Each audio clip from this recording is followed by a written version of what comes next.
Ágætu gestir, sjávarútvegsráðherra. Velkomin á ársfund Samtaka fyrirtækja í sjávarútvegi sem að þessu sinni haldinn undir yfirskriftinni Heilbrigt haf, allra hagur. Ég heiti Agnes Guðmundsdóttir og fundarstjóri. Ég starfa sem markaðsstjóri Icelandic Asia og einnig formaður félags kvenna í sjávarútvegi og hef verið viðloðandi sjávarútveg alla mína tíð. Það kærkomið að sjá ykkur svona mörg hér í dag, enda tilefnið ánægjulegt. Ég vil byrja því að renna stuttlega við dagskrá fundarins.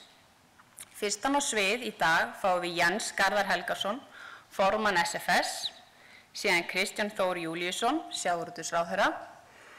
Þá komið að hvatningaverðlaunum samtakanna og úthlutun styrkja úr rannsóknarsjóði síldarútvegsins. Síðan fáum við 3 góða gestafyrirlesara sem kynntir verða til leiks þegar þar að kemur. Inn á milli skjótum við svo stuttum myndböndum. Í lokin mun svo Heiðrún Lind Martinsdóttir, framkvæmdastjóri SFS, draga saman það sem fram hefur komið og við reiknum með að ljúka fundi í síðasta lagi klukkan 3. En sem sagt, það komið að fyrsta ræðumanni, Jens Garðari Helgasyni, formanni Samtaka fyrirtækja í sjávarútvegi.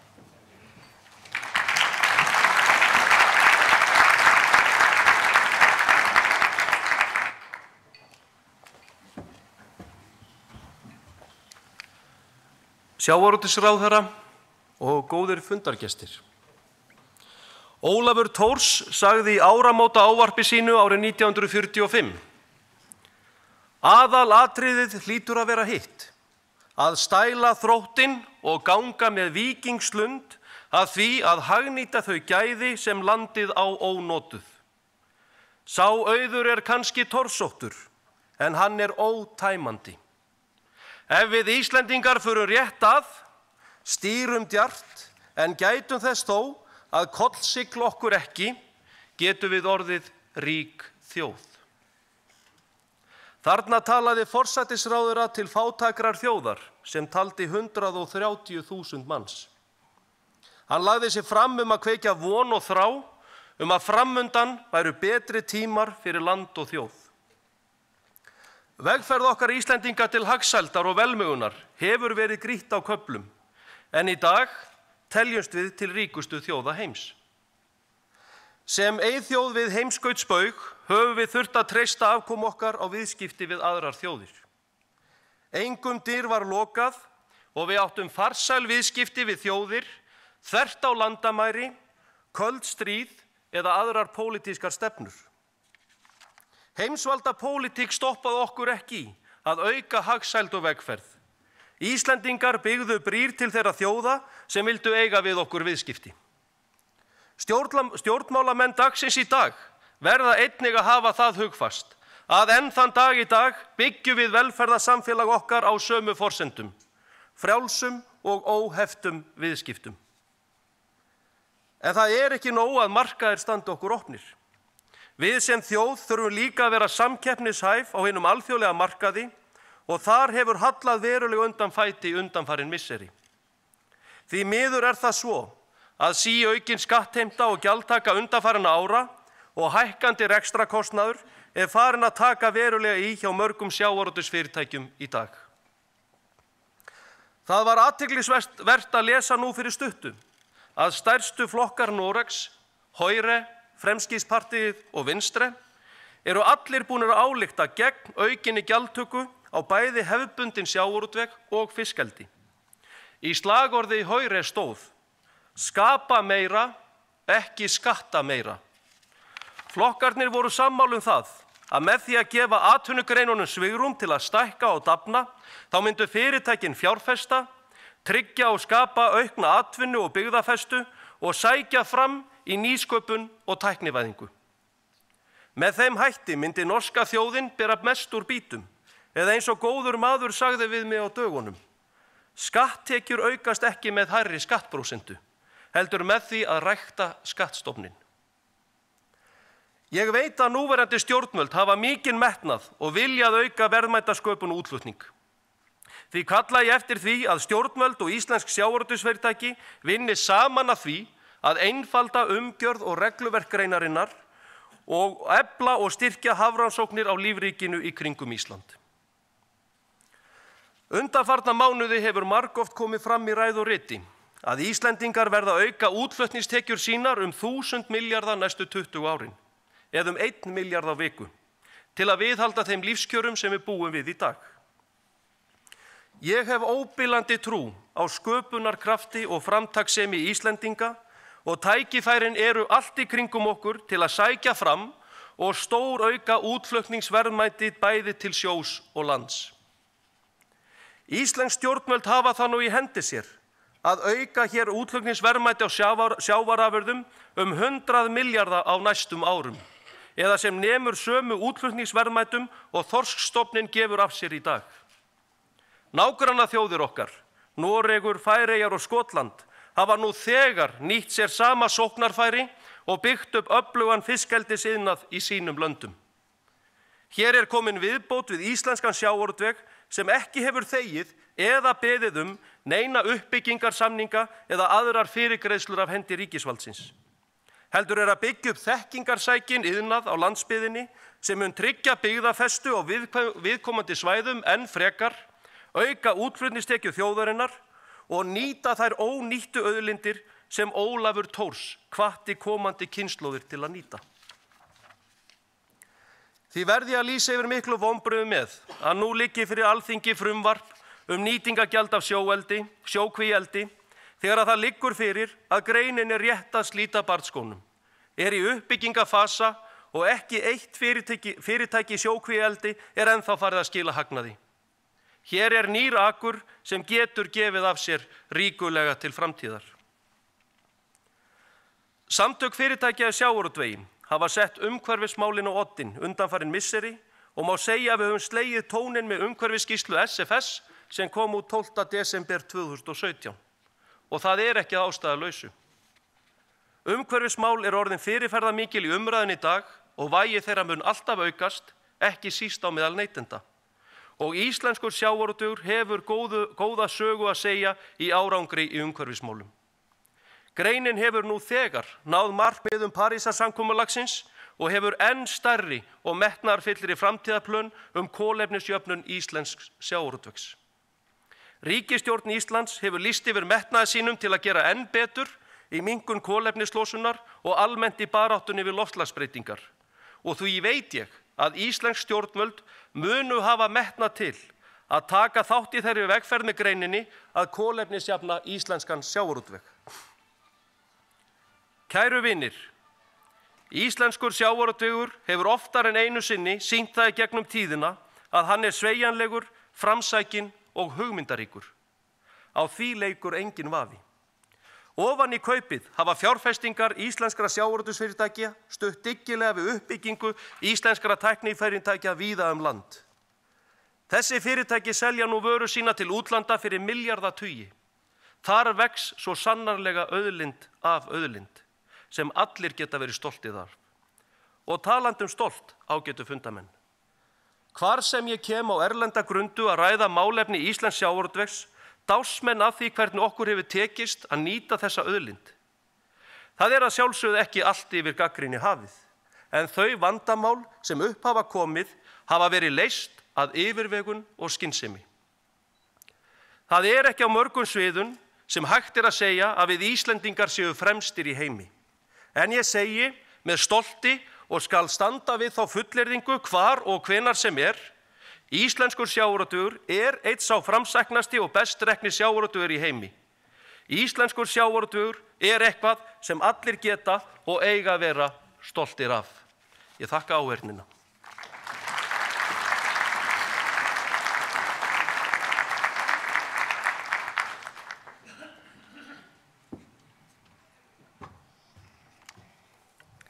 Þökkum Jens Garðari fyrir hans orð og næstan á svið bjóðum við Kristján Þór Júlíusson, sjávarútvegsráðherra.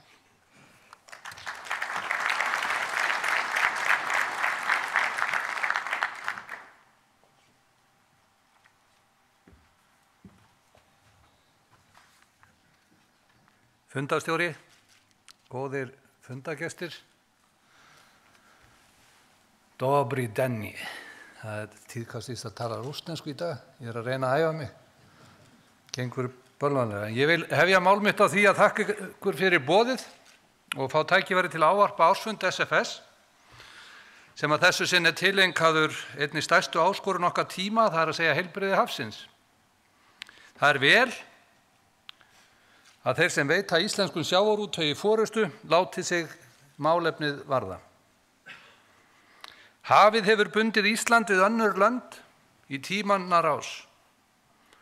Það var og það er og það verður þjóðbraut fólks, flutninganett, vöru og þjónustu og sjálfbær uppspretta verðmæta.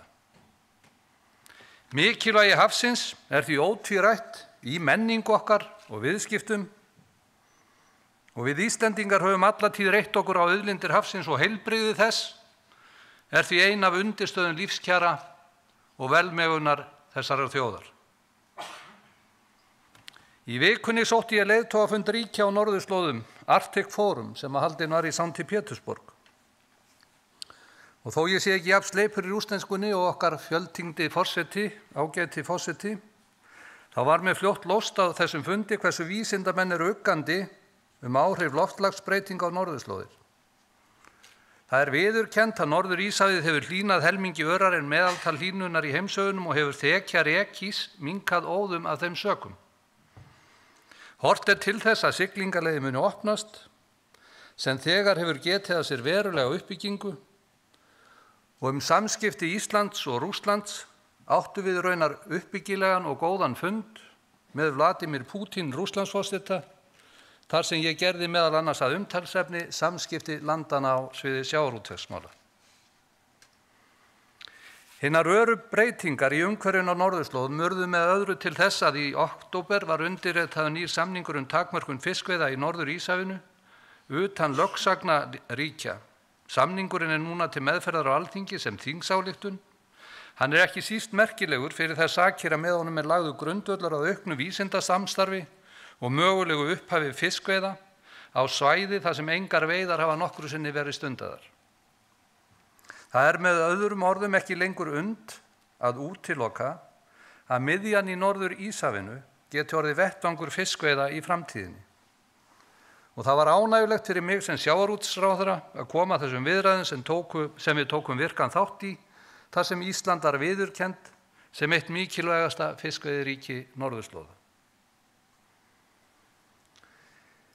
Ágætu gestir, íslenskur sjávarútvegur hefur á undanförnum árum náð markverðum árangri í umhverfismálum. Ber þá helst að nefna þá staðreynd að verulegur árangur hefur náðst í að minnka losun gróðurhúsalofttegunda í íslenskum sjávarútvegi á síðastliðnum áratugum. Til að fylgja þessum árangri eftir er í aðgerðaráætlun ríkisstjórnarinnar í loftslagsmálum að finna aðgerðir sem snúa sérstaklega að sjávarútvegi og þær snúa meðal annars að því að auka hlutdeild endurnýjanlegs eldsneytis í skipum, rafvæðingu hafna og fiskimjölsverksmiðja. Ég vil blessu það sæl. Það var að vísa ekki jafn glæsileg innkomi eins og Geir Guðsteinsson í blaðamanni hérna áðan þegar síminn byrjaði að hringja. Þetta sleppur allt saman.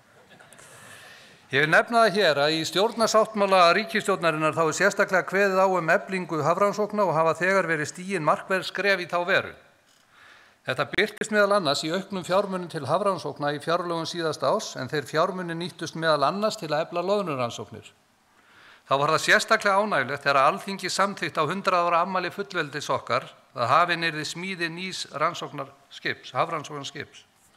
Á þessu ári verða settar 300 milljónir til undirbúnings smíðarinnar og í alls er ætlað að verja 3,5 milljarði til að ljúka smíði þess á næstu árum. Ég vil nýta þetta tækifæri til þess að greina frá því að ég hef nú skipað byggingarnefnd vegna þessara smíði, en hana munu skipa Sigurður Guðjónsson, forstjóri Hafrannsóknastofnunar, Sigrún Ragna Ólafsdóttir endurskoðandi og Friðrik Jón Arngrímsson lögfræðingur sem jafnframt verður formaður nefndarinnar.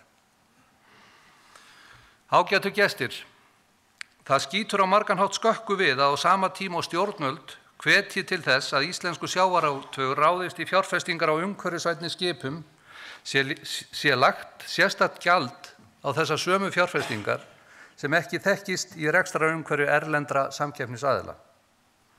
Hér er ég að vísa til þess stimpilgjald sem greiða ber við eignatilfærslu fyrir skip yfir 5 brúttólestum. Þessa gjaldtöku þarf að endurskoða, enda myndi það fela í sér hvata fyrir íslenskan sjávarútveg til að hraða enn frekar endurnýjun fiskiskipaflotans og þannig stuðla að loftslagsvænni í sjávarútvegi og það er öllum til hagsbóta eins og menn gera sér grein fyrir. Varðandi veiðigjaldið, þá leyfi ég mér að rifja upp orð mín á þessum vettvangi hér fyrir ári síðan.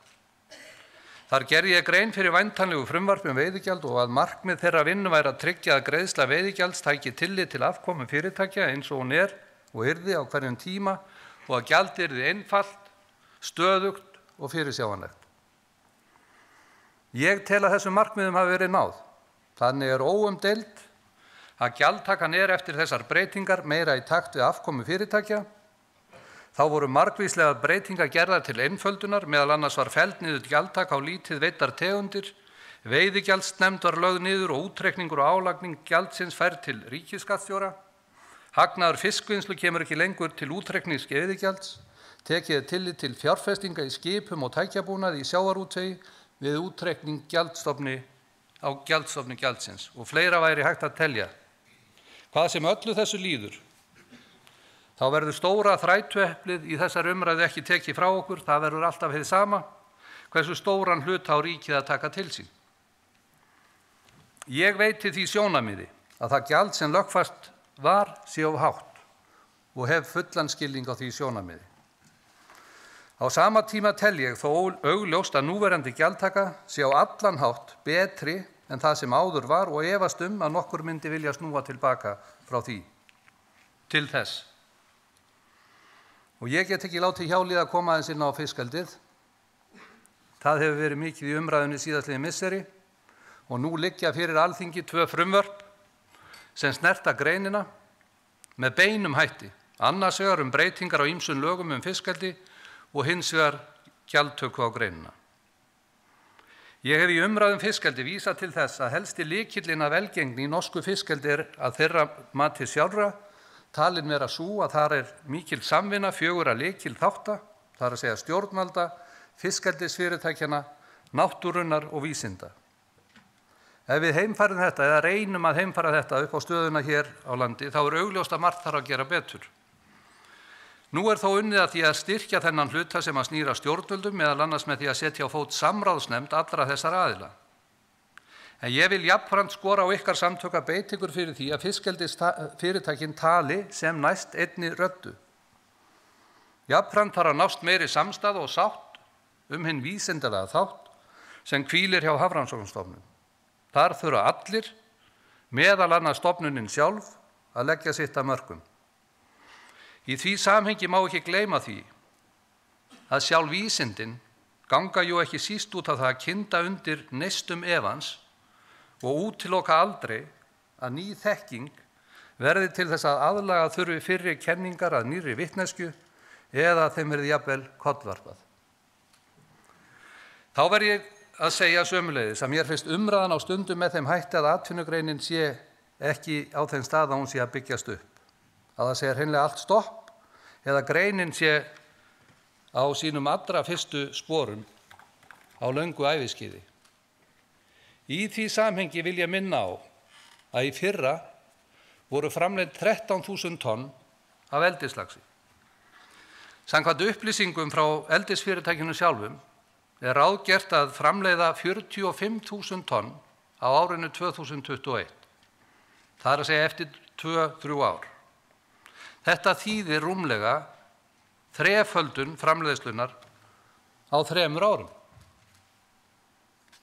Þetta myndi þýða það að útflutningsverðmæti eldisfisks árið 2021 yrði svipað og samanlögð útflutningsverðmæti loðnu, kolmunna og makrils voru árið 2017 og þætti stórmerkilegt ef að þetta gengi eftir.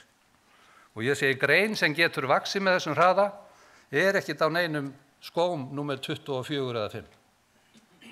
Íslenskt fiskeldi er komið til að vera og hefur alla burði til þess að verða enn sterkari og öflugri atvinnugrein. Ábyrgð stjórnvalda er að skapa greininni þannig lagaumhverfi að það verði vandað til verka í þeirri uppbyggingu sem að framundan er. stuðla að því að hún sé sjálfbær í sátt við umhverfið og ákvarðanir verði byggðar á vísindalegri ráðgjöf og rannsóknum.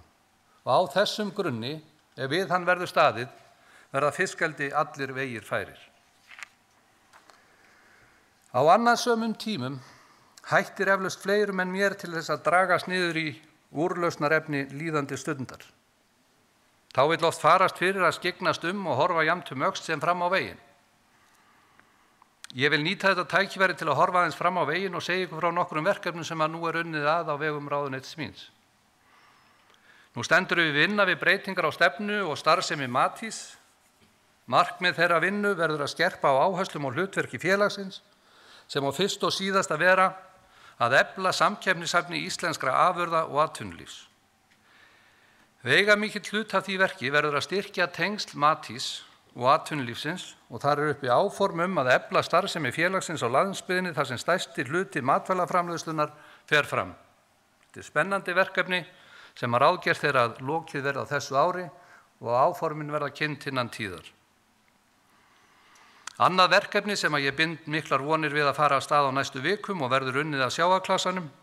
Markmið þess verks verður að skyggnast inn í framtíðina, skoða þau tækifæri og áskoranir sem að blasa við okkur þar, fara yfir þörf á aukinni matvælavinnslu á heimsvísu, hvernig við getum mætt henni og aukið verðmæti sjávarfangs. Hugmynd mín sú að nýta þessa vinnu og niðurstöðu þessa verkefnis til þess að undirbyggja langtíma stefnumótun í sjávarútvegsmálum þjóðarinnar. Á nýafstaðinni fundarferð þingflokks Sjálfstæðisflokksins landið voru málin meðal annars rædd á þessum nótum framtíð íslensks sjávarútvegs. Þessi ferð lukkaðist afar vel og hana má segja að það sama og segir í ljóðinu að allir komu við aftur og enginn okkar dó og við lifðum það að vera öll í sömu rútunni 5.200 kílómetra. Það er bara þokkaleg samstæða hjá einum góðum þingflokki. Hlutverk stjórnvalda mátti heyra á þessari ferð þann sama tón og var mjög ákveðin að stjórnvöld ættu helst að einbeita sér að einu. Það vera ekki of mikið fyrir.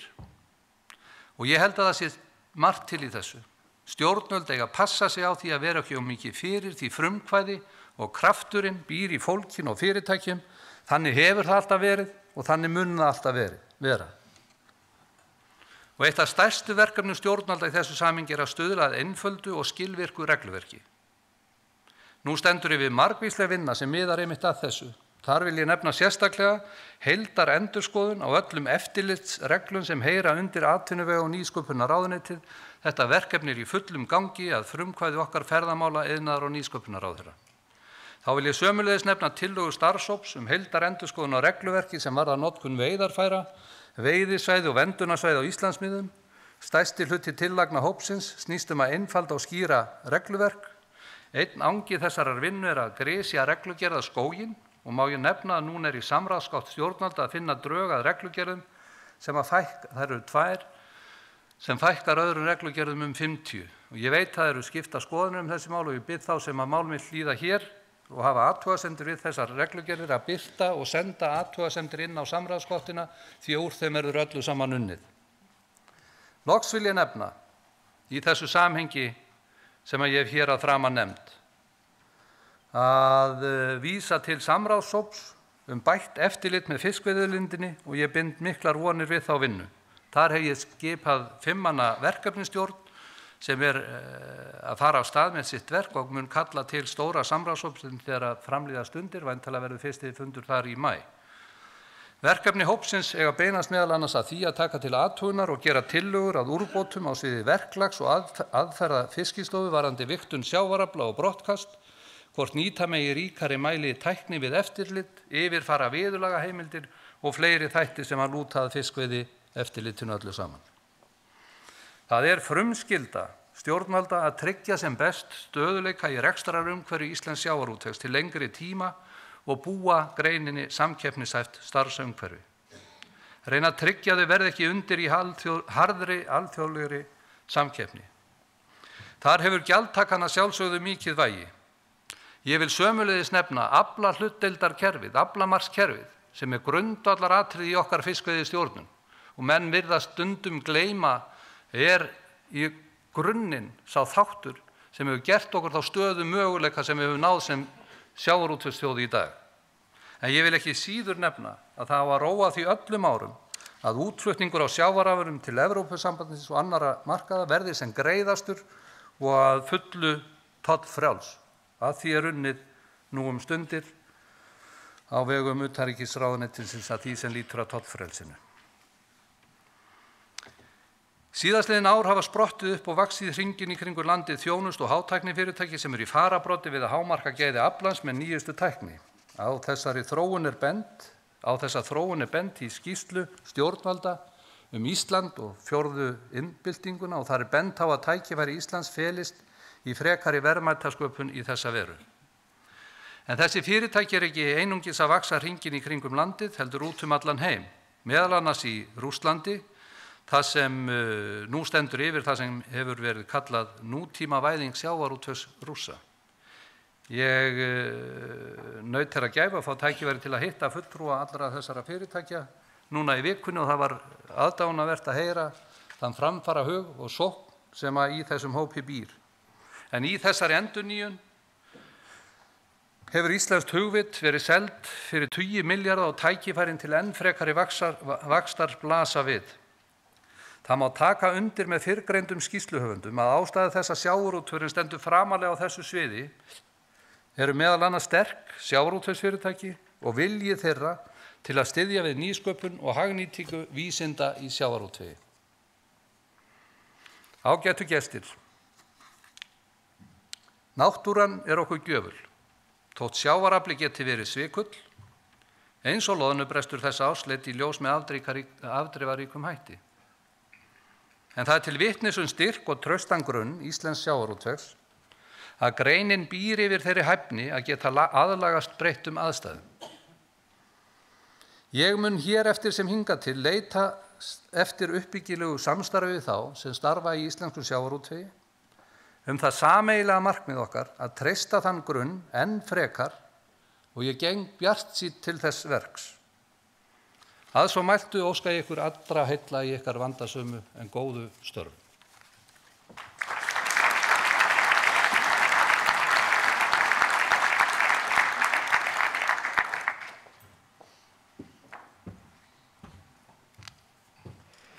Við þökkum ráðherra fyrir hans orð.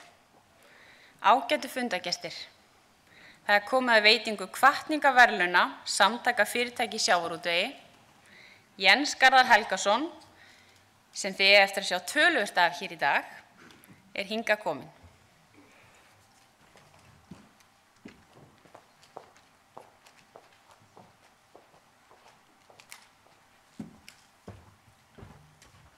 Ég var svona að velta fyrir mér hvort að fundarstjóri var að gefa það í skyn að það væri meira framboð en eftirspurn af formanninu. En góðir fundargestir, áður en ég greini frá verðlaunahafanum langar mig að lesa fyrir ykkur stuttan bút úr viðtali við Steinar J. Lúðvíksson, höfund bókana Þrautgóðir á raunastund, sem fjallar baráttu Íslendinga við ægi á 20. öldinni. Steinar var í viðtali í Kiljunni í Ríkisútvarpinu á dögunum, þar sem hann ræddi útkomu nýrra bóka. Þar segir hann meðal annars: Sjóslysin voru mjög mikil og tíð og mannfórnir í þessari atvinnugrein alveg hræðilegar þegar litið er á þessa öld. Það sem er svo nýtt í þessum bókum er að ég tók mig það fyrir hendur að reyna að finna nöfn á öllum þeim Íslendingum sem fórust í sjóslysum á 20. öldinni. Það er búið að vera mjög mikil vinna og erfið, en ég held að þetta sé orðið nokkuð áreiðanlegt í bókunum. Þar er upptalning á öllum þeim sem hafa farist, sem er á 5.000 á einni öld. Þegar maður heyrir þessa tölu setur mann eiginlega hljóðan. Fólk hlýtur að spyrja sig, var þetta virkilega svona? Svarið er, já, því miður var þetta svona. En það eru breyttir tímar sem betur fer. Undanfarin 2 ár hefur ekkert banaslys orðið á sjó við Ísland. Að baki þeim árangri er ekki síst ásetningur og vinna þess sem í ár hlýtur hvatningarverðlaun Samtaka fyrirtækja í sjávarútvegi. En það er Slysavarnarskóli sjómanna, Skulum gefa þeim gott klapp.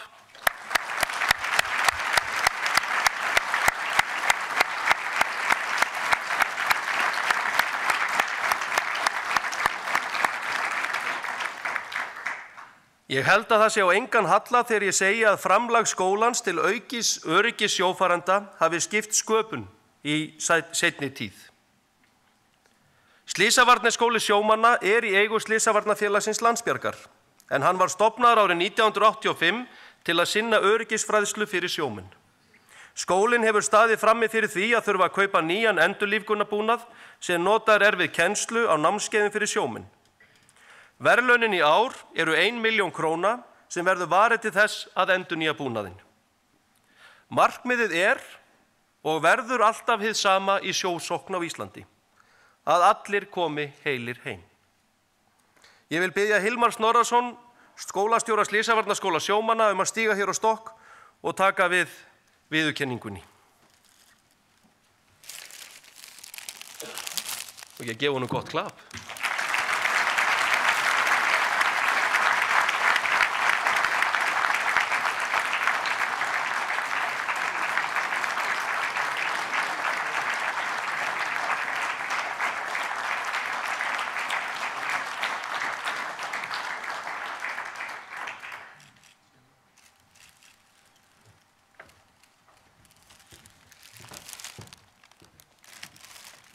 Fundarmenn og kannski rétt að ávarpa ráðherrann líka, skólaprófum og stýrimannaskólanum.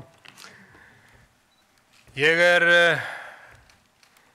er snortinn af þessari viðurkenningu sem ég fæ hér, ekki ég heldur við starfsmenn í Slysavarnaskólanum. Og ég vil þakka öll þau hlýju handtök sem ég fékk hér við að koma inn í húsið, en ekki síður þennan hlýja hug sem að við finnum við starfsmenn Slysavarnaskólans með að fá þessa hvatningarverðlaun. Þetta er auðvitað hvatning fyrir okkur að gleyma okkur ekki unnum sigrum. Það að hafa náð 2 árum án banaslyss á sjó er stórfenglegur árangur sjómanna. Sjómanna sem hafa tileinkað sér þá þekkingu sem við höfum verið að kenna þeim og vinna úr henni. En það er ekki síður líka fyrir ykkur sem að eru vinnuveitundu þeirra og eruð að byggja undir öryggismálin með ykkar hvatningu.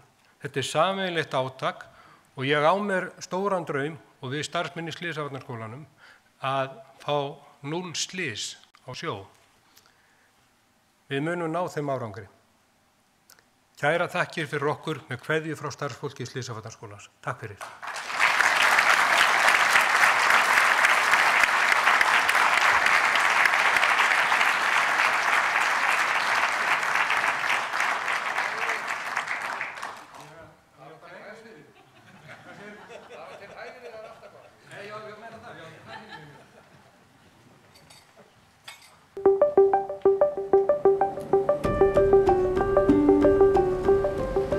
Það var alltaf að reikna með því að myndi farast ykkur í jafnvel hverju verkið. Og þess vegna var það að okkur bannaði að vera saman með pappa, okkur bræðrunum, sko. Mamma neitaði því.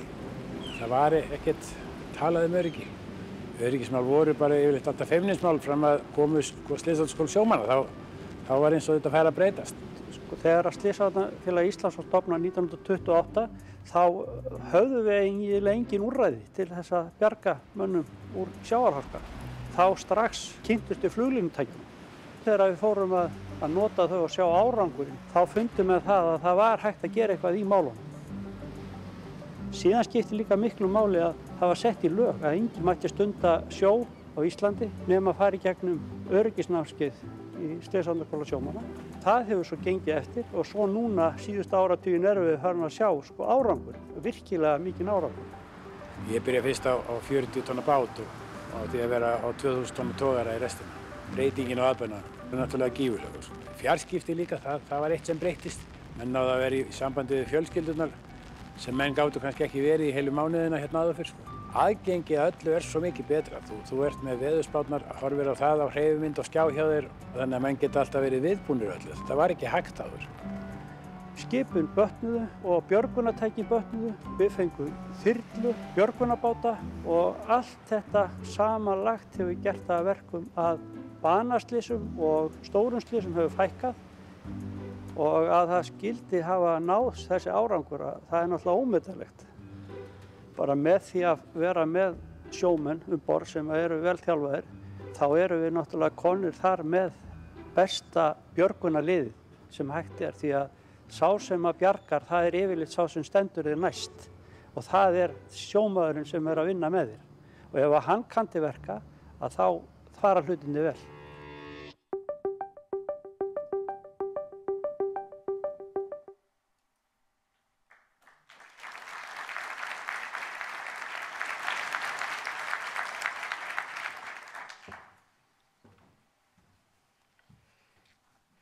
Rannsóknarsjóður Síldarútvegsins styrkir námsefnisgerð fyrir grunnskóla og fyrir sjávarútvegstengt nám á framhaldsskólastigi. Allt fræðslu- og kynningarefni sem styrkt af sjóðnum er aðgengilegt á netinu fyrir kennara og aðra sem vilja nýta sér það við kennslu. Hámarksstyrkur er 3 milljónir króna. Rannsóknarsjóður Síldarútvegsins og félag síldarútgerða styrkja á hverju ári nokkuð verkefni sem tengjast að sjálfsögðu öll sjávarútvegi með einum eða öðrum hætti. Hingað er kominn engin annar en Jens Garðar Helgason.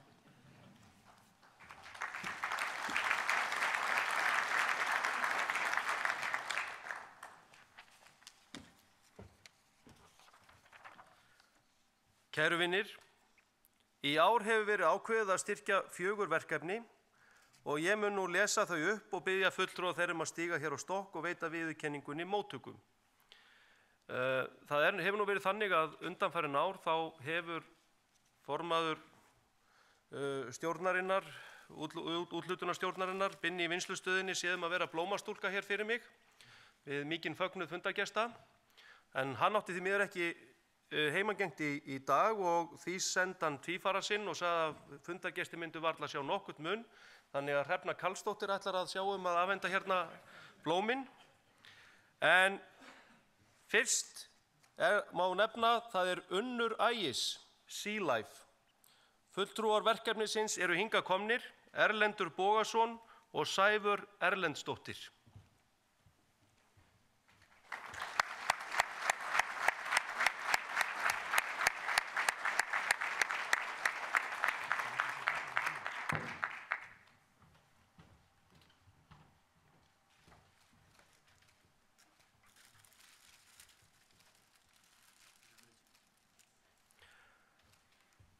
Næst er það Lífið í fjörunni, fræðslurit fyrir skóla og almenning, verkefnisstjóri Jóhann Óli Hilmarsson.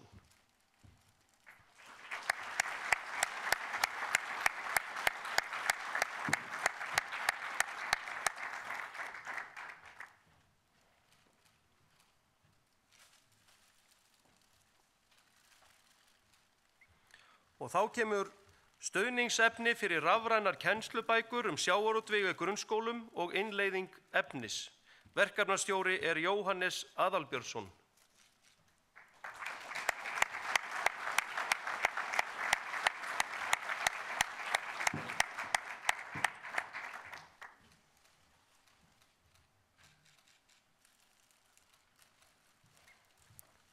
Og að lokum miklu meira en fiskur, gríptu tækifærið.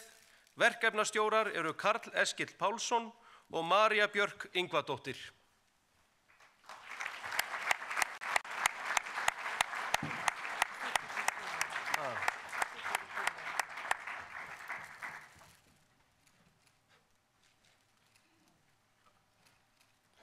Og svo þarf formaðurinn að fá mynd.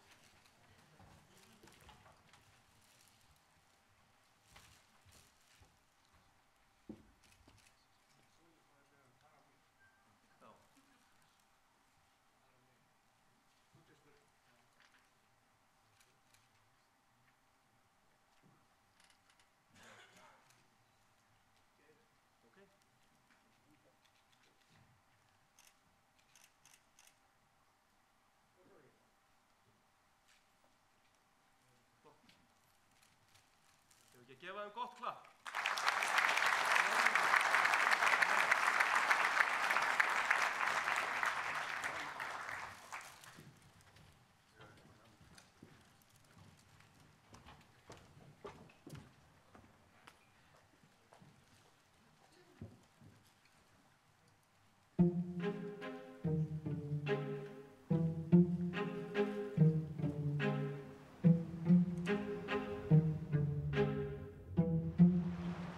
Verkefnin sem sjávarútvegurinn stendur frammi fyrir í dag eru stærri og flóknari en áður. En þau eru líka verkefni alls heimsins. Hafið gegnir alveg gríðarlega mikilvægu hlutverki varðandi loftslagsbreytingarnar. Höfin hafa tekið 25–30% af því koldíoxíð sem við höfum sett út í andrúmsloftið og 90% af varmanum. Og þannig hafa höfin dempað loftslagsbreytingarnar mjög mikið. Loftslagsvandinn veldur hlýnun sjávar sem getur haft alvarleg áhrif á fiskistofna og lífríki hafsins. Hitastig sjávar að hækka alls staðar í heiminum og við sjáum það að lífríki sjávar að færa sig. Helstu viðbrögð lífríkisins við hlýnun bara færsla þeirra. Veiðistofnar geta flutt sig. Hlýnun getur haft áhrif á æti og þannig valdið hruni veiðistofna. Súrnun sjávar fylgifiskur hlýnunar, en höfin drekka í sig mikinn hluta þess koltvísýrings sem losaður út í andrúmsloftið. Þegar sjórinn súrnar þá má segja að þessi tvennt sem að gerast og það annars vegar að sýrustig sjávar að lækka. Það sem einnig að gerast samhliða að kalkmettunarstig sjávar að lækka. Þá verður erfiðara fyrir kalkmyndandi lífríki að mynda sitt kalk. Og þetta það sem við höfum sérstaklega miklar áhyggjur af þegar kemur að súrnun sjávar. Það sem mikilvægt í þessu líka það að fiskveiðistjórnarkerfið sem við lýði hér á Íslandi sé skilvirkt og nógu skilvirkt til þess að takast á við þessar umhverfisbreytingar. Loftslagsbreytingar hafa komið fyrr fram heldur en margir bjuggust við. Það kom út skýrsla frá IPCC núna rétt fyrir jól.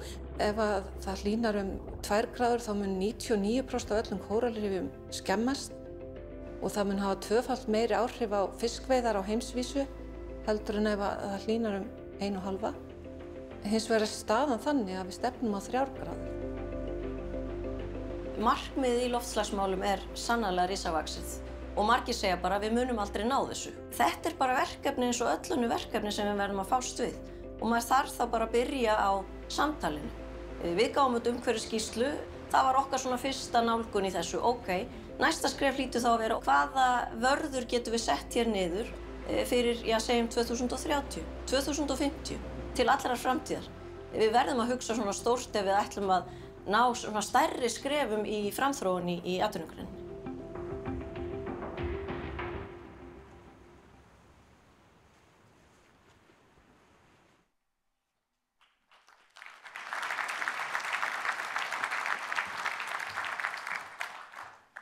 Kæru fundamenn, eins og áður segir yfirskrift ársfundar okkar heilbrigt haf allra hagur. Ég hygg að fátt liggi eins þungt á samtímanum og umhverfismál. Það á einnig við þá sem starfa í sjávarútvegi. Höfum þó hugfast að vandamálin til þess að sigrast á þeim, ekki gefast upp fyrir þeim. Fyrsti gestafyrirlesari á svið Birna Sigrún Hallsdóttir, umhverfisverkfræðingur hjá Environize, en hún hefur rýnt í tölur kolefnisfótspor sjávarútvegsins. Birna einn helsti sérfræðingur Íslands í viðskiptum með losunarheimildir fyrir gróðurhúsalofttegundir. Hún lauk meistaraprófi í umhverfisverkfræði frá Tækniháskóla Berlínar árið 1997. Mikill árangur hefur náðst á undanförnum árum við að draga úr olíunotkun í sjávarútvegi, en betur má ef duga skal. Ég býð Birnu velkomna á svið.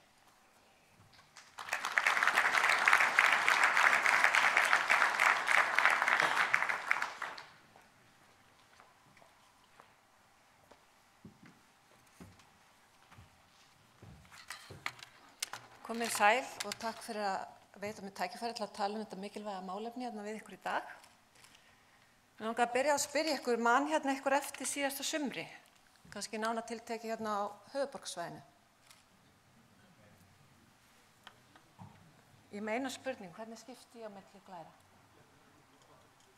Þetta Takk.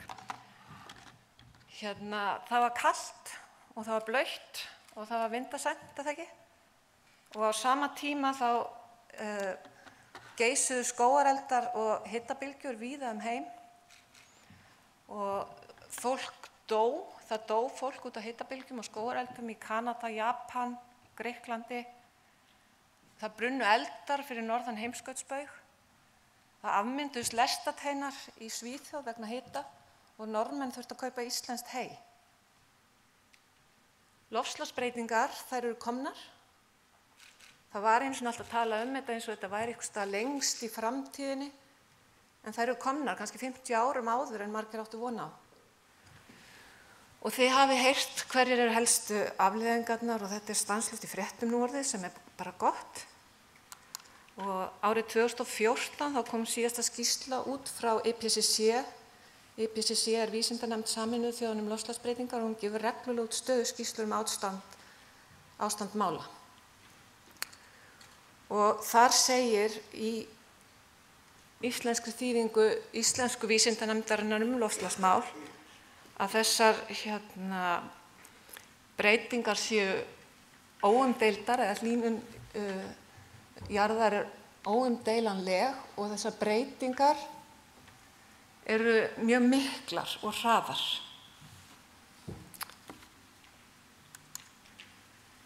Og hafið leikur stórt hlutverk varðandi loftslagsbreytingar. Það dempar mjög áhrifin, hafið hefur tekið til sín 25% af öllu því koldíoxíði sem við höfum sett út í andrúmsloftið og það hefur tekið til sín 90% af varmanum. Og þetta samsvarar, þetta ótrúlegt, mann finnst þetta ótrúlegt, þetta samsvarar eins og 2,5 rúmlega Hiroshima-sprenginu, orkunni í Hiroshima-sprengingu á hverri sekúndu síðan 1970 sem að höfin hafa tekið til sín að viðbóta varma. Og ég sá eitthvað staðar að ef að höfin hefði ekki veitt okkur þessa þjónustu þá hefði nú þegar hlýnað 36 gráður. En þessi þjónusta hafana þó dýru verði keypt og eins og kom fram í þessu myndbandi áðan þá sjórinn að hlýna og hann að súrna. Og ég bara að setja upp gleraugun því að þetta svo smátt hérna á skjánum. Og við höfum heyrt þetta allt saman. Það bráðnun ís, sjávarstaðan að hækka bæði út af þessari bráðnun og líka út af varmaþenslu hlýrri sjávar. Og sjórinn að hlýna og sjórinn að súrna. Og af því að þetta kom nú bara ágætlega fram áðan í myndbandinu, hvað gerist að það eru bæði þessi beinu áhrif út af auknum styrk á vetnisjónum. Það hefur áhrif til dæmis á heila fiska, það hefur áhrif á heilsjón og lyktarskyn. Þannig að þeir kannski fara lengra að heiman og kannski verða þá bráð villidýra eða annarra dýra bara. Og þetta hefur mikil áhrif á kalkmyndandi lífverur vegna lækkandi kalkmettunar. Og kalkmyndandi lífverur eru grunnurinn af fæðukeðju hafsins og gegna rosalega mikilvægu hlutverki þar. Og þetta ekkert svona einfalt, vefur hafsins miklu flóknari heldur en þessi fæðukeðja sem ég sýndi hérna rétt áðan. En þetta þýðir kannski líka það að þó að ein tegund kannski þoli súrnunina vel, þá getur þetta hugsanlega haft áhrif á fæði þeirrar tegundar.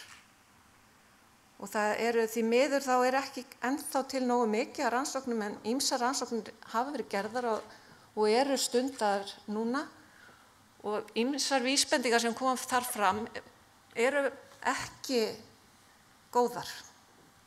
Þannig að það þarf náttúrulega meiri rannsóknir og við þurfum að hafa varan á okkur.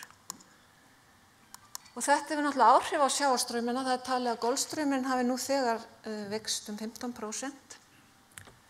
Þetta hefur áhrif á uppbyggingu sjávarvistkerfisins og frumframleiðslu. Þetta hefur áhrif á kóralrifin og það hraði breytingarna sem svo varhugaverður. Þetta gerist svo ótrúlega hratt og það gerir það að verkum að það miklu erfiðara fyrir lífríkið að aðlagast. Og varðandi súrnun, þá súrnun sjávar einna mest á hafsvæðinu hérna í kringum Ísland.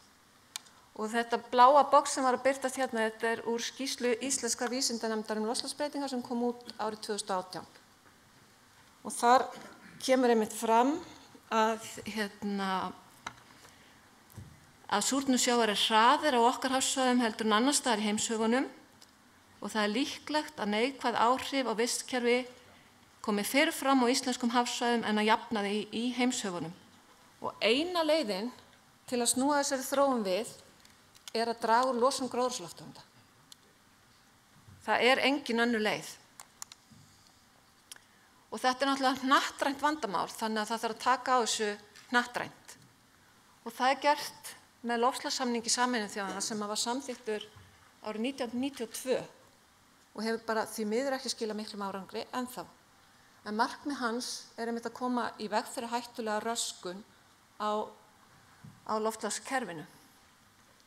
Og í samningum sjálfu voru engar tölulegar skuldbindingar og þá var farið af stað með Kyoto-bókunina og hún til að byrja með tók eingöngu til iðnríkja og þegar hún var samþykkt 1997 þá tók hún yfir losun 59% af heimslosun.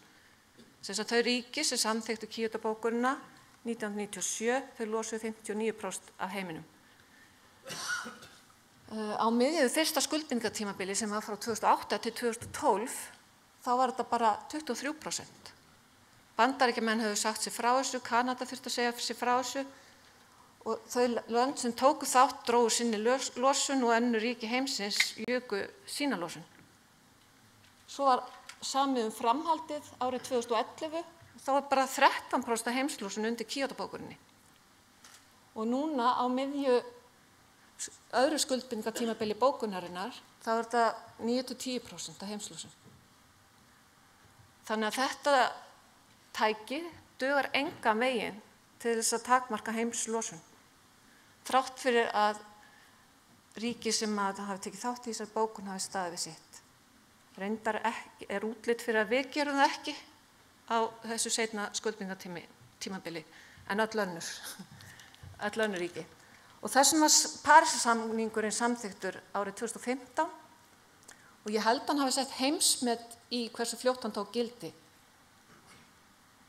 Öll lönd voru mjög mótiveruð þannig að hann tók gildi innan eins árs frá því að hann var samþykktur. Til dæmis samningur kjölfestuvatn, það tók 10 ár að það væru nógu mörg ríki búin að fullgilda samningin þannig að hann geti takið gildi. Og Parísarsamningurinn hann er sérstakur, það eru engar tölulegar skuldbindingar, það er markmið og markmiðið er að halda hitastigshlýnun vel innan við 2 gráður og helst innan við 1,5. Og af því að það eru engar tölulegar skuldbindingar þá senda öll lönd inn sitt markmið, sitt eigin markmið. Og Ísland hefur sett sitt markmið inn og við ætlum að taka þátt með Evrópu í að draga úr losun gróðurhúsalofttegunda í Evrópu saman 40%. Og við erum búin að fá sem sagt okkar tölu í þessu samhengi. Við eigum að draga úr losun sem að allri losun nema þessara fyrirtækja sem falla undir viðskiptakerfi með losunarheimildir og það eru aðalega 5 fyrirtæki sem losa eitthvað að ráði þar og svo eru örfá smærri. Við eigum að draga úr þeirri losun 29% og til þess að standa við þessu skuldbindingu þá hefur ríkisstjórn Íslands gert aðgerðaáætlun í loftslagsmálum. Og við þurfum ekki bara að standa við þetta árið 2030, við þurfum strax að standa við skuldbindingar árið 2021 og svo þarf losun okkar að minnka á hverju ári fram til 2030. Þetta kom fram í myndbandinu áðan að ef að hitastigshlýnunin verður 2 gráður þá munu næstu því öll kóralrif í heiminum skemmast og við stefnum á 3 gráður og það mun líka hafa mjög mikil áhrif á fiskveiðar í heiminum ef að hitastigshlýnunin verður 2 gráður, talsvert meiri heldur en ef hún verður 1,5. Þannig að það er gríðarlega mikilvægt að við gerum allt sem við getum til að halda þessari hitastigshlýnun innan við 1,5. Það hefur þegar hlýnað 1 og það hefur þegar orðið innbyggt í kerfið að það muni hlýna 1,5 vegna þess að þetta er svona uppsafnaður vandi. Sú losun sem átti sér stað 1850, hún er enn að hafa áhrif og allt sem hefur gerst síðan. Og þá komum við að losun gróðurhúsalofttegunda í íslenskum sjávarútvegi. Og það er náttúrulega losun vegna eldsneytisbrennslu, bæði fiskiskipa og fiskimjölsverksmiðja. Og það er dregið mjög mikið úr hjá fiskimjölsverksmiðjum vegna rafvæðingar og aðeins líka og talsvert líka hjá fiskiskipum. Þannig að heildarsamdrátturinn er vegna olíunotkunar í sjávarútvegi 37%. Síðan eru notaðir kælimiðlar borð og það hafa verið notaðir kælimiðlar sem eru gróðurhúsalofttegundir eftir að það var byrjað að skipta út ósoneyðandi kælimiðlum. Þannig að þarna kom bara, reyndar eru ósoneyðandi kælimiðlar líka gróðurhúsalofttegundir. En alveg saman, nú þurfum við að færa okkur frá þessum gróðurhúsalofttegundum, þetta eru lofttegundir sem hafa háan hlýnunamátt og yfir í efni sem að valda ekki auknum gróðurhúsaáhrifum. Þannig að þá er heildarlosun sjávarútvegsins svona, eldsneytisbrennslan hefur minnkað 37%, en ef við tökum kælimiðlana með þá er losun í sjávarútvegi dregist saman 22%. Og það er full ástæða að kanna þessar tölur nánar. Þessar upplýsingar kælimiðlana koma frá Umhverfisstofnun og mér hefur heyrst það hérna á fólki í bransanum að það séu hugsanlega dálítið háar, þannig að það er að gera að athuga hvernig staðan er og fá betri upplýsingar eins og hægt er. Og það er sem sagt þá 19% út af kælimiðlunum, 4% út af fiskimjölsverksmiðjunum og 77% brennsla í fiskiskipum. Og það eru líka einhverju kælimiðlar notaðir í fiskeldi. Og þetta var svona gróft séð losun sjávarútvegsins og það er náttúrulega líka hægt að reikna kolefnisspor vöru og þá er reiknuð losun ekki bara þetta rauða þarna sem er beina losunin frá fyrirtækjunum, heldur líka losun sem verður í aðfangakeðjunni, bæði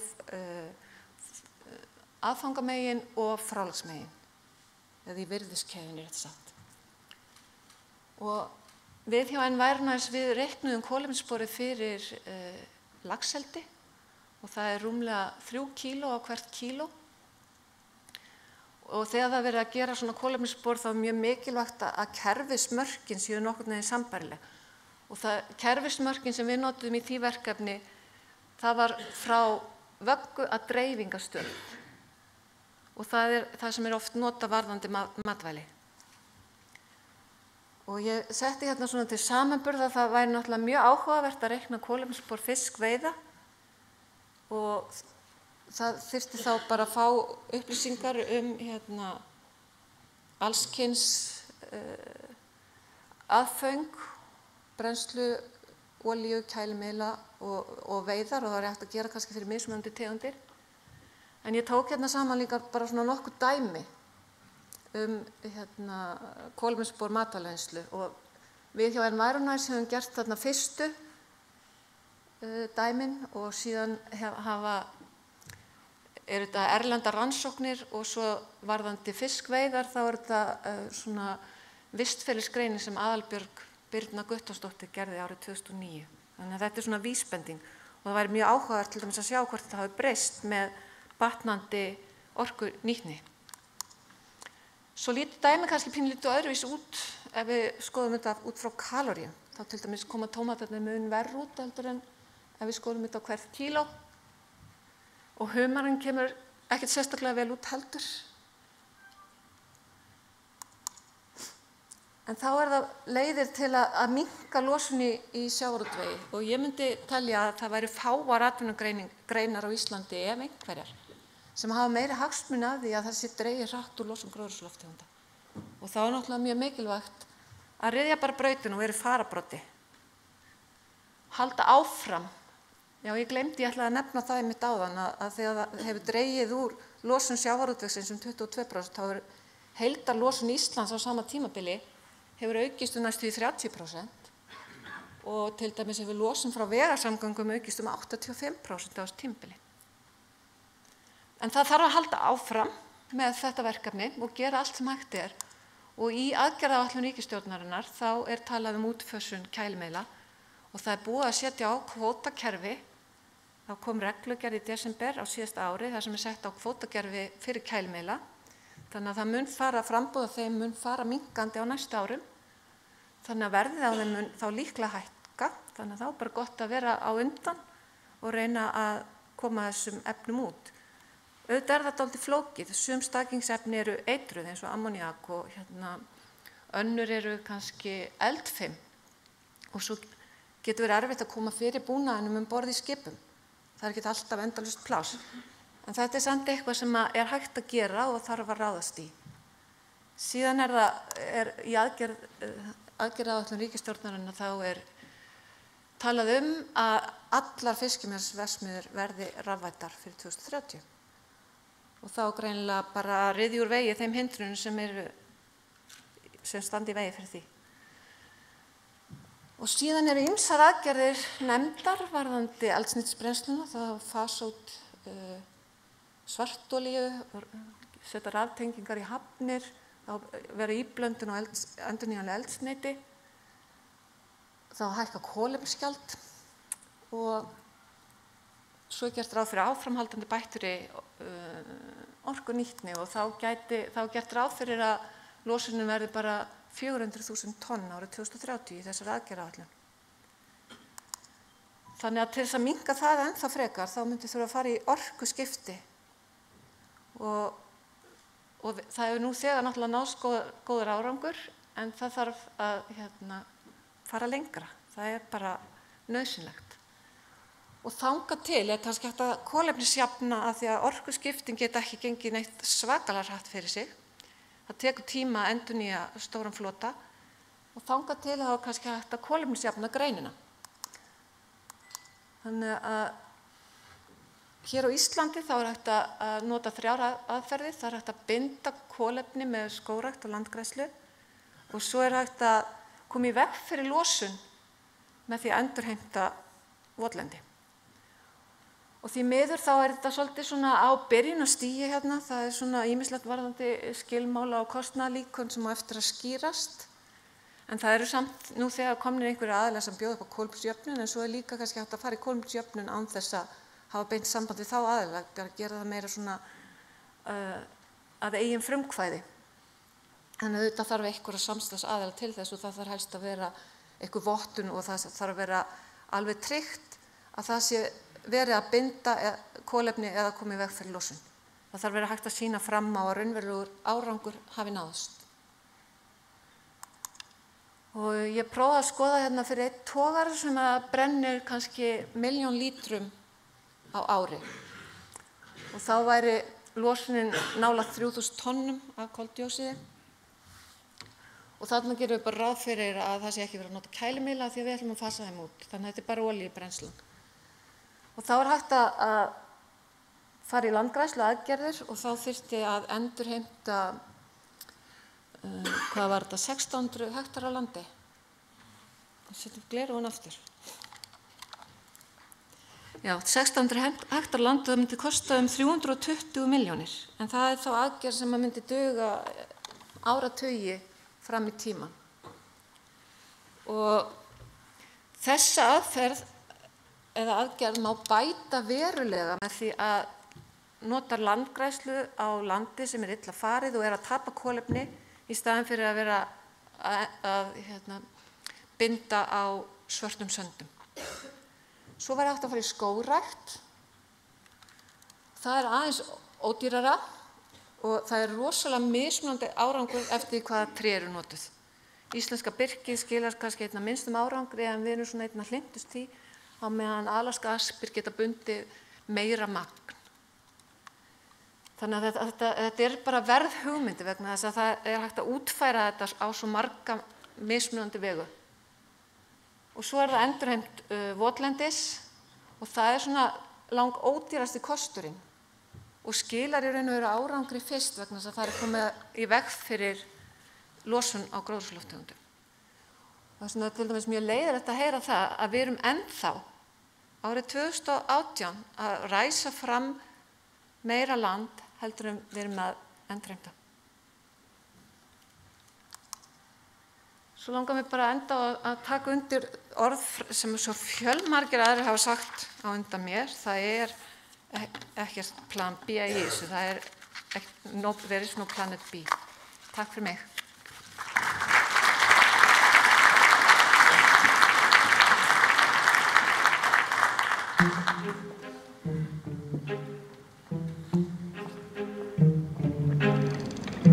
Orð eins og umhverfismál og sjálfbærni voru framandi þegar kvótakerfið var sett á. Já, það greinilega mikið sókn í þorskinn. Þegar árgangar undir meðallagi eins og hefur verið frá 77. Það sýna okkar útreikningar að muni halda áfram að minnka ef það verður ekki reynt að stilla við hann í hóf. Ástæðan fyrir því að kerfið var sett á var að fiskistofnarnir voru í slæmu ástandi og mikilvægasta atvinnugrein landsins var í uppnámi. Eins og fram hefur komið hefur vaxtarhraði þorsksins minnkað verulega vegna verri lífsskilyrða í sjónum. Veiðistjórnun samt eitt stærsta umhverfisverkefni sem Íslendingar hafa tekið þátt í. Verkefnið var erfitt og umdeilt.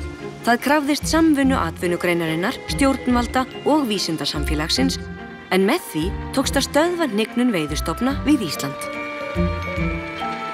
Það var ótrúlega mikið heillaspor að taka upp fiskveiðistjórnarkerfi sem að byggði á sjálfbærni. Það sem við kannski sáum ekki fyrir eru miklar framfarir í veiðum og betra skipulag veiðanna. Allt þetta hefur í raun leitt til þess að við erum að minnka verulega umhverfissporið. Olíunotkun í sjávarútvegi hefur dregist saman 45% frá árinu 1990. Þetta hefur til dæmis gerst vegna betra ástands fiskistofna, nýrrar tækni, færri og öflugri skipa, en ekki síst vegna þess skipulags sem sjávarútvegurinn býr við. Fjárfesting hefur skilað okkur miklu í lækkun umhverfissporsins vegna þess að þetta ný skip, betri veiðarfæri, öflugri vélar og þar af leiðandi minna umhverfisspor. Þegar þú færð úthlutað takmörkuðum gæðum til langs tíma að þá auðvitað reynirðu eðli máls samkvæmt að gera sem mest úr þessum takmörkuðu verðmætum sem þú hefur og hefur þar af leiðandi einhverja langtíma hugsun í þeim ákvörðum sem þú ert að taka. Ég held hins vegar til framtíðarlitið þá þetta ekki bara út frá einhverjum hagkvæmnissjónarmiðum fyrirtækja, heldur það líka markaðurinn sem farin að kalla á það í auknum mæli að við gerum þetta bara eins og menn.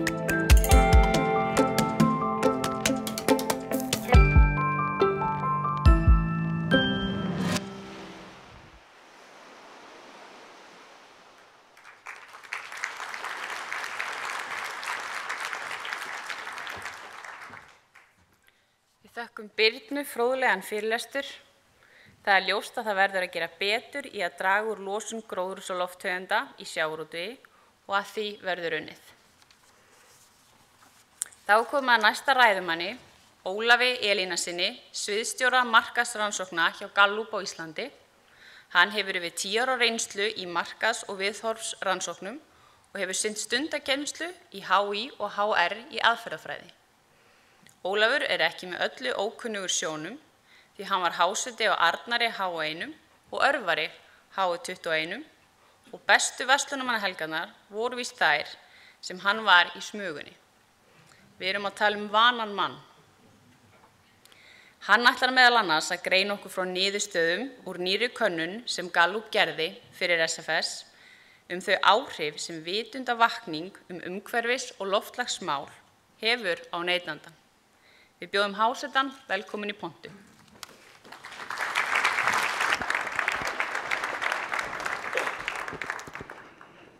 Ráðherra og aðrir gestir, það mér mikið ánægjuefni að fá að tala við ykkur hér í dag og eins og svo oft þegar ég beðin að koma að tala þá það mikið tölur en það sem ég hef mest gaman af árangur. Við erum búin að sjá að það mikið búið að ræða hvernig tilfinningar og hvernig við teljum að loftslagsmálin séu. Ég ætla að fá að festa nokkra tölur á þær tilfinningar sem við höfum fyrir hvernig ástandið Vegna þess að árangur í umhverfismálum nauðsynlegur og með því að ná árangri hjá okkur í sjávarútveginum munum við vera eins og Jens Garðar bent á áfram besta fiskveiðiþjóð heimsins og með því að ná árangri eins og ég ætla að sýna fram á hvernig við gert með því að hlusta á neytendur og viðhorf getum við tryggt meiri fjárfestingu með því að ná auknum árangri í greininni. Þannig að ég ætla að leggja svolítið áherslu á það núna í því sem ég fer yfir hvernig við getum nýtt viðhorf til þess að breyta þeim í árangur. En það mjög eðlilegt að spyrja sig og ég fæ þessa spurningu oft. Er eitthvað að marka það sem að fólk segir í könnunum? Segir það ekki bara eitthvað og hugsar eitthvað annað og gerir svo það þriðja? Það er mjög sanngjörn spurning og þá er þetta alltaf best bara að skoða gögnin. Og ég ætla að sýna ykkur til dæmis að við erum búin að mæla við í Gallup og vitum að það er yfir 60% Íslendinga sem að hugsa mikið hvað þau geta gert til að draga úr áhrifum sínum á loftslagið. Meiri hluti, 60%. Og það eru aðeins 12% sem að segjast ekki hugsa mikið áhrif þeirra á loftslagið. Þannig að þá er ég búin að fá að vita hvernig Íslendingar hugsa. Þau eru á þessum nótum, bara svona eins og við höfum tilfinningu fyrir, nema nú erum við komið tölu á það. Þess ber að geta að konur, drifkrafturinn í heiminum, þær hugsa meira umhverfismál heldur en við karlar. En ef þetta er það sem við erum að hugsa, þá langar okkur líka að vita, ok, og hvað er það að gera? Og við fylgdum eftir með spurningu, hvað ef eitthvað ert þú að gera til að draga úr áhrifum þínum á loftslagið? Og hér er stór listi og hann sýnir hérna þróun milli 2 ára, september 2017 og desember 2018.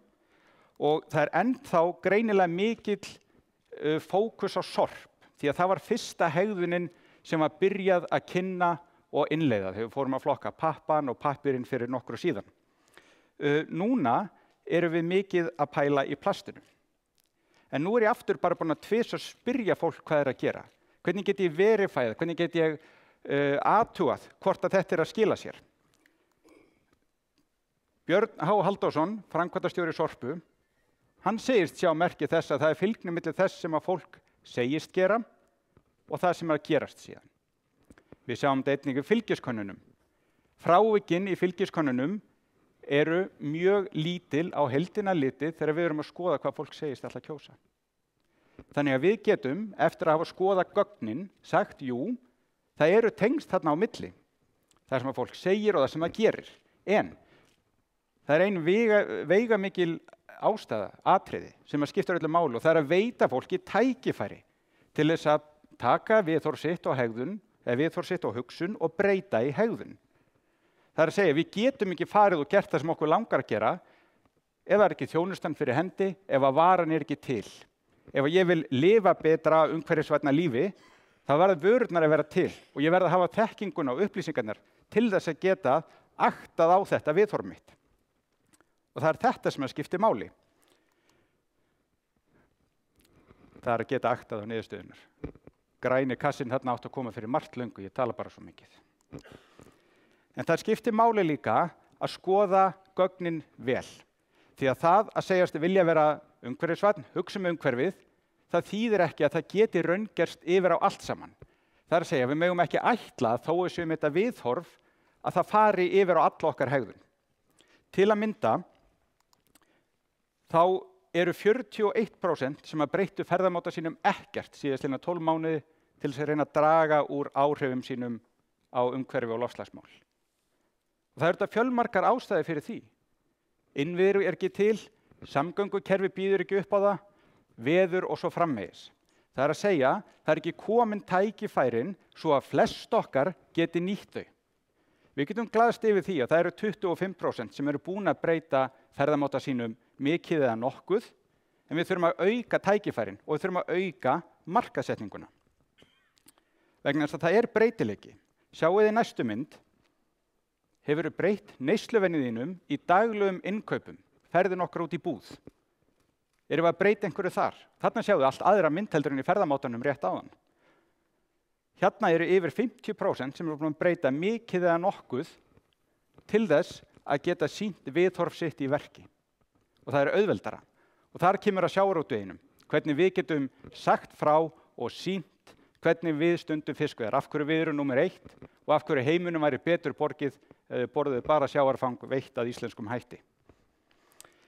En það er líka, það eru fjölmörg tækifæri í búðinni. Ég get keypt svansmert, ég get tekið maíspoka, enganpoka eða fjölnotapoka. Ég get keypt það sem er framleitt hérna heima versus það sem er framleitt úti. Allt til þess að geta sýnt viðhorf mitt í verki.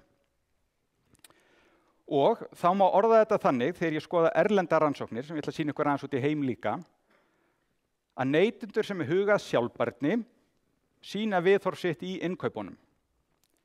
Sustainable shoppers buy the change they wish to see in the world. Og eins og áðan verðum við gegninn að sýna fram á þetta á sér stað. The Nielsen Company stórt markaðsrannsóknarfyrirtæki í Bandaríkjunum sem að tekur saman sölutölur í ýmsum flokkum. Og ég ætla að sýna ykkur hérna vöxtinn í milljörðum bandaríkjadala í því sem við kalla sustainable products, hreinar, lífrænar, lausar við aukaefni og svo framvegis. Sem sagt það falla í þennan sustainable flokk sem stór yfirflokkur. Hérna getið þið séð að þetta verða $150 billion, eins og þeir myndu segja, árið 2021 í spá þeirra. Og ef ég vil ná árangri, þá vil ég vera það sem vöxtur. Þannig að þegar ég horfa á þessa mynd og sé vöxtinn þarna, vegna þess að samanborðið við vöxtinn það sem þetta ekki sustainable, þá hann 0. Þannig að fólk sífellt meira að sýna viðhorf sitt í verki. Og þetta dagvaran og undir það fellur neysla á fiski. Og þegar við spyrjum, og takið eftir að þetta hérna á heimsvísu, að þá skiptir það allar kynslóðir máli að fyrirtæki hrindi framkvæmt jákvæðum aðgerðum tengdum loftslagi og umhverfismálum. Horfið þið hérna á aldursbilin. Þau sem eru 15 til 20 ára, 80%. 65 og eldri, 65% sammála. Alls það meiri hluti. Þessar tölur eiga bara eftir að hækka. Þannig að þegar að markhóparnir okkar hérna, sem eru að versla hvað mest í matinn, ég myndi vilja staðsetja mig þarna líka. Og neytendur allan heim vilja frumkvæði frá fyrirtækjunum. Og við Íslendingar erum ekkert frábrugðin. Hérna talan fyrir okkur. Neytandinn í heiminum, við erum öll orðin svo keimlík. Það ekki eitthvað allt annað að gerast út í heimi heldur en að gerast hjá okkur. Og eins og ég sagði, þetta ekki lítill hluti neytenda. Þetta meiri hluta neytenda allra og við þurfum að huga markaðssetningunni og framboðinu til að geta sýnt þeim hvað þeir eiga að velja.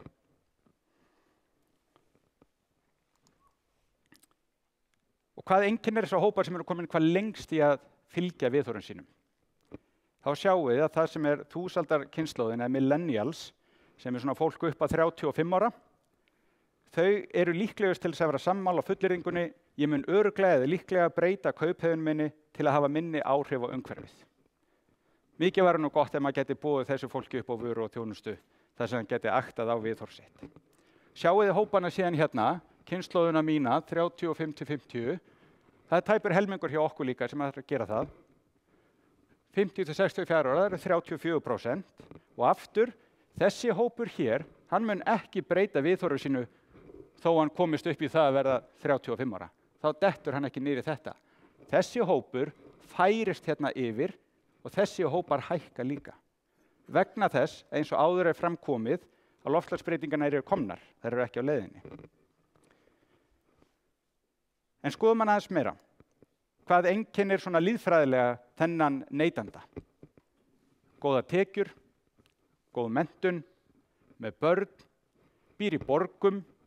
Þannig að þetta hópur sem hefur til að eitthvað milli handana og ef ég tek bara alla neytendur og spyr, ertu tilbúin að borga meira fyrir þessu köllum sustainable vörur?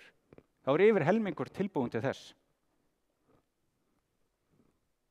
Myndi maður ekki vilja vera á þessum stað þegar maður að vinna með sína vöru og þjónustu? Og leið geta stuðlað bættum árangri þá bæði í fjárfestingum og fyrir okkur sjálf.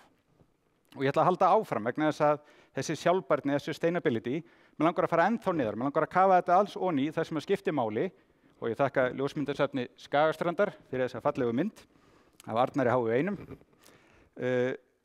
Farið niður í það hvað skiptir þá sem að kaupa fiskmeti og sjávarfang, hvað skiptir það fólk máli? Og í könnun sem var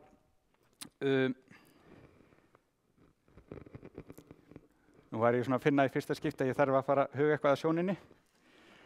Að í Seafood Consumer Survey sem var gerð núna 2018 að þá hefur sjálfbærni áhrif á alla aldurshópa, mismikið eins og við sáum. Og það þarna ákveðin viðhorf, 70%. Þegar ég að gera kannanir, mæla þjónustu og vöru fyrir ýmis fyrirtæki, þá sé ég ekki alltaf svona háa tölur, það sem svona mikil, ég vil vera á þessum stað, 70%. Ég að vinna með miklu lægri tölur. 72% telja rétt að það eigi að kaupa sjávarfang úr sjálfbærum veiðum til þess að bjarga hafinu. En auðvitað, hvað með verðið? Þetta verið góð spurning. Hvað er verðið? Skiptir það, það ekki eina sem að skiptir máli? Auðvitað hefur verð áhrif, en það hefur nefnilega ekki úrslita áhrifin. Ef að annar fiskurinn kostar 1000 krónur og hinn 500, vissulega er eitthvað þar á milli. Fiskurinn, þetta er ekki sérlega ef við segja kíló á þorskið eitthvað og segja hærra verð. En áhrifin eru mismikil. Maður þarf að vanda sig þegar maður er að þessu. Vegna þess að verð hefur meiri áhrif á karl en konur. En það skiptir ekki öllu máli því að konurnar versla meira. Í 70% tilvika sá þær aðal innkaup heimilisins. Þannig að við erum á góðum stað þar. Og neytendur, þeir rokka þarna aðeins á milli. Árið 2016 þá var sustainability algengasta ástæðan fyrir því að þú vildir kaupa fisk. Hærra heldur en verð. Hærra heldur en verð. Svo er það komið í annarsætti núna í nokkrum löndum, en í meiri hluta landana í þessari könnun og þar á meðal Bretlandi, þá er sustainability sett framar sem áhrifavaldur heldur en verð við kaup á sjávarfangi. Þetta er viðhorfs fólk og þetta er sem fólk segir að það skipti meira máli. Kíkjum aftur heim. Við spurum hérna heima líka og ég legg áherslu á að við erum ekkert ólík neytendum í öðrum löndum. Heimurinn er bara orðin eitt landsvæði þegar kemur að þessu. Væru tilbúin að borga meira fyrir vöru sem hefur minni neikvæð umhverfisáhrif? Hér svara fólk, já. 80% eru tilbúin að borga meira. 67% ívið meira, 12% töluvert meira.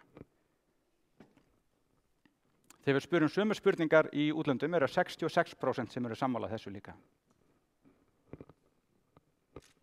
Þetta eru bara staðreyndir hvað fólk er að hugsa og við þurfum að gefa þeim tækifæri til að akta á þetta.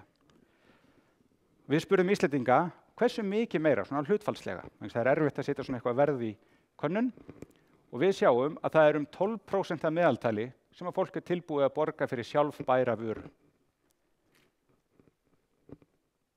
30% tæp eru tilbúin að borga 11–20% meira. Það er ansi magnað að sjá þetta, hvað við erum tilbúin að taka þátt í breytingunni. Og þegar allt kemur til alls, hversu miklu eða litlu máli skiptir það þig að kaupa vörur sem eru komna til með eins umhverfisvænum hætti og hægt er. 20% segja engu eða litlu máli. Ég fyrirgefið 16,8. Það er að fá gleraugun bara lánuð hjá Birnu, nú fljótlega.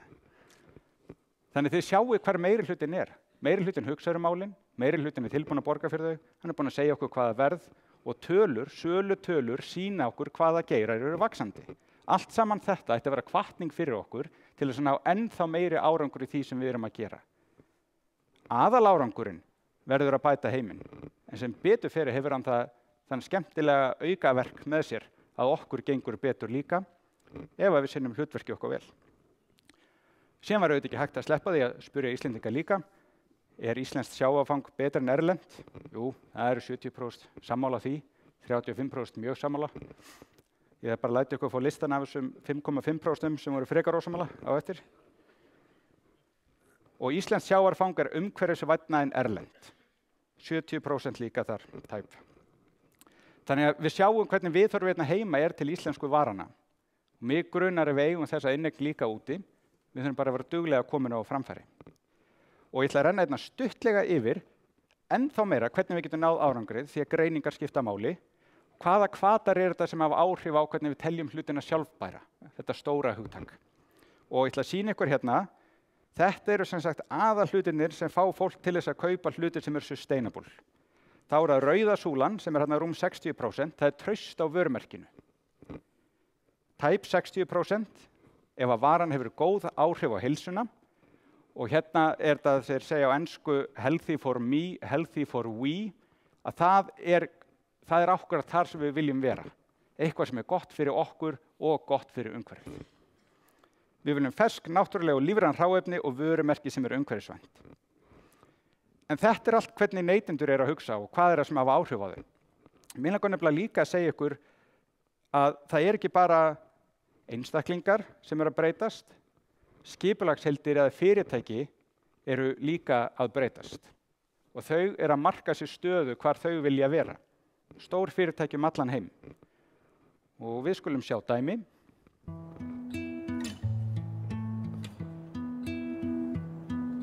How many roads must a man walk down before you can call him a man? And how many seas must a white dove sail before she sleeps in the sand? Yes, how many times must the cannonballs fly before they're forever burned? And the answer, my friend, is blowing in the wind. The answer is blowing in the wind.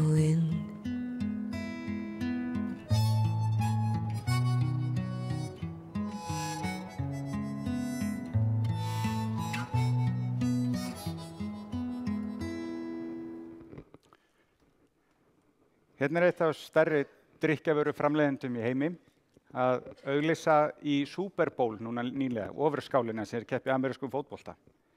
Dýrasta auglýsingapláss í heimi og þau kusu ekki að segja okkur 2 fyrir 1, besta verðið, þið munið skemmt ykkur vel. Þau kusu að segja okkur frá því hvernig þau ætla að breyta heiminum.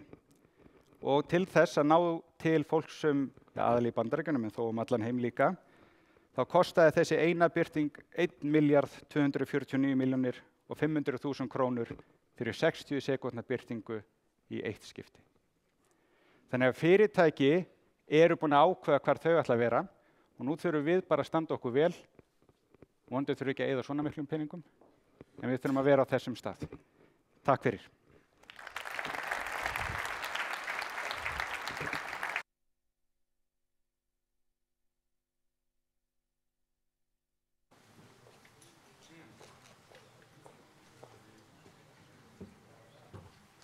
Takk kærlega fyrir þetta, Ólafur. Næstur á svið Pétur Þ. Óskarsson, framkvæmdastjóri Íslandsstofu. Áður var Pétur framkvæmdastjóri samskiptasvið Icelandair Group.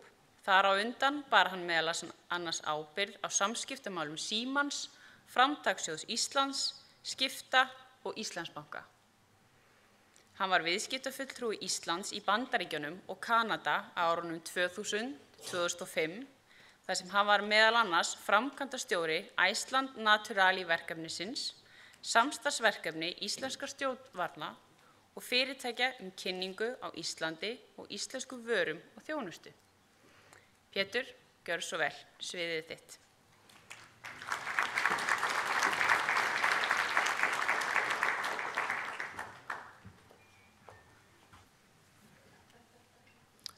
Fundarstjóri, ráðherra, góði gestir.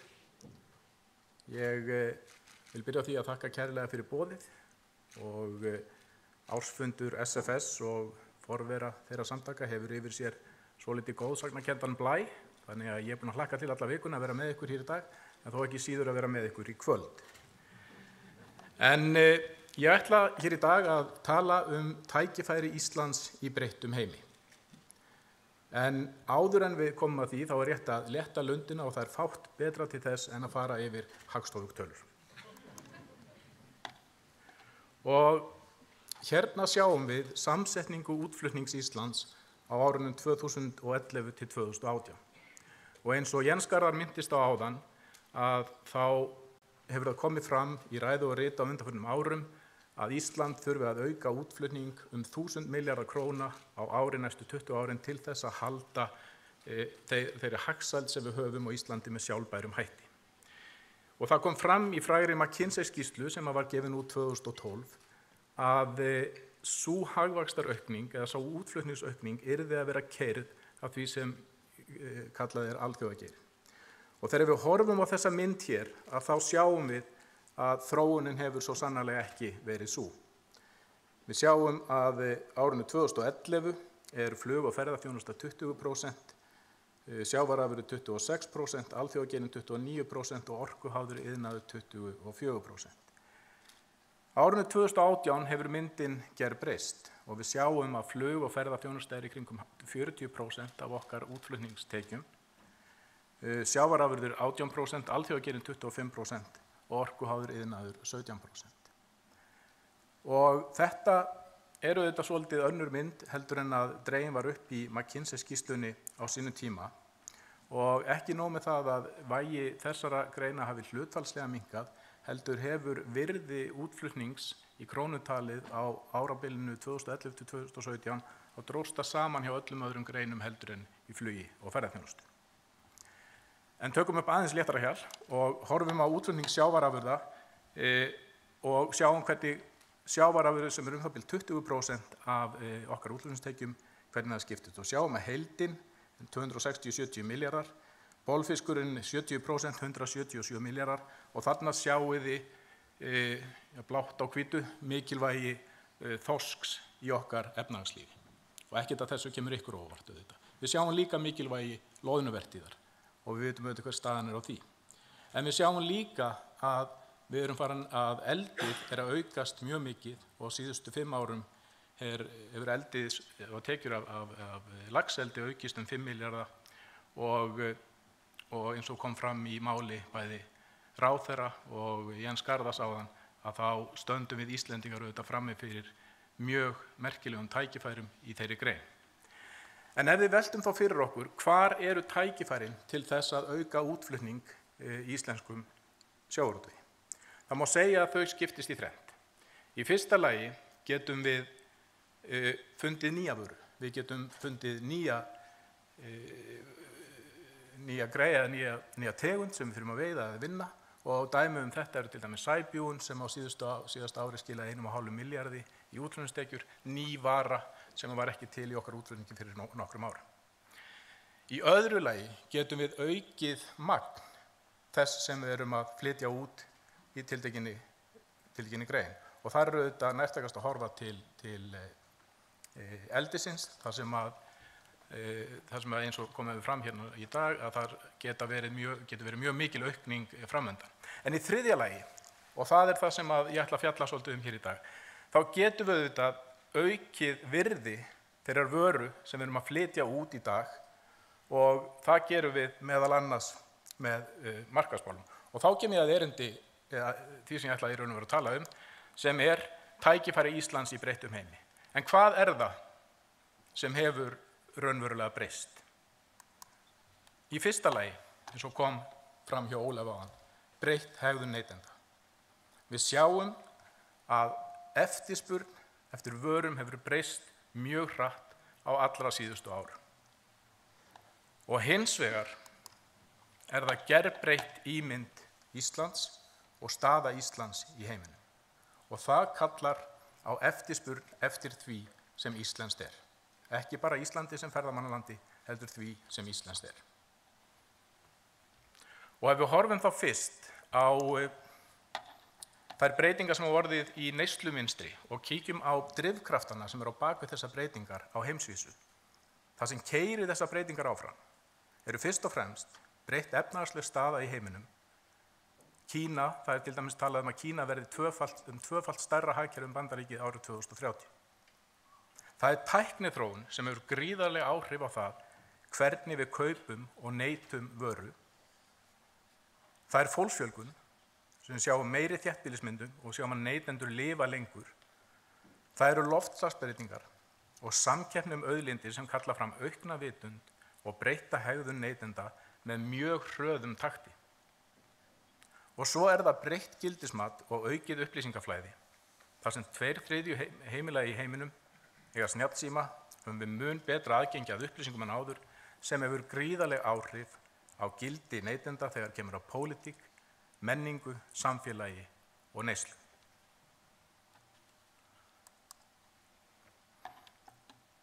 Og þegar við lítum á þessa drifkrafta þá það helst 4 þættir sem hafa áhrif á það hvort að neytendur sæki í og séu tilbúnir til þess að greiða meira fyrir vöru eða þjónustu.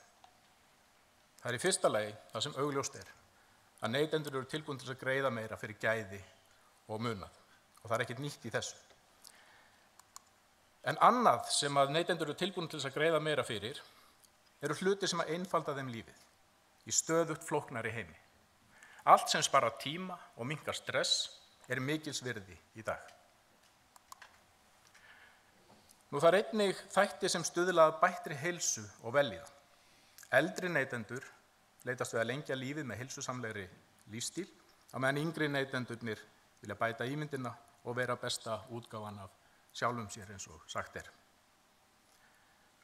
Og síðast en ekki síst eru það vörur sem eru umhverfisvænar og eru unnar með sjálfbærum og mannúðlegum hætti. Fólk tilbúið til þess að borga fyrir gæði og muna, það ekkert nýtt í því, en það auðveldar fólki að gera það ef það hefur hreina samvisku.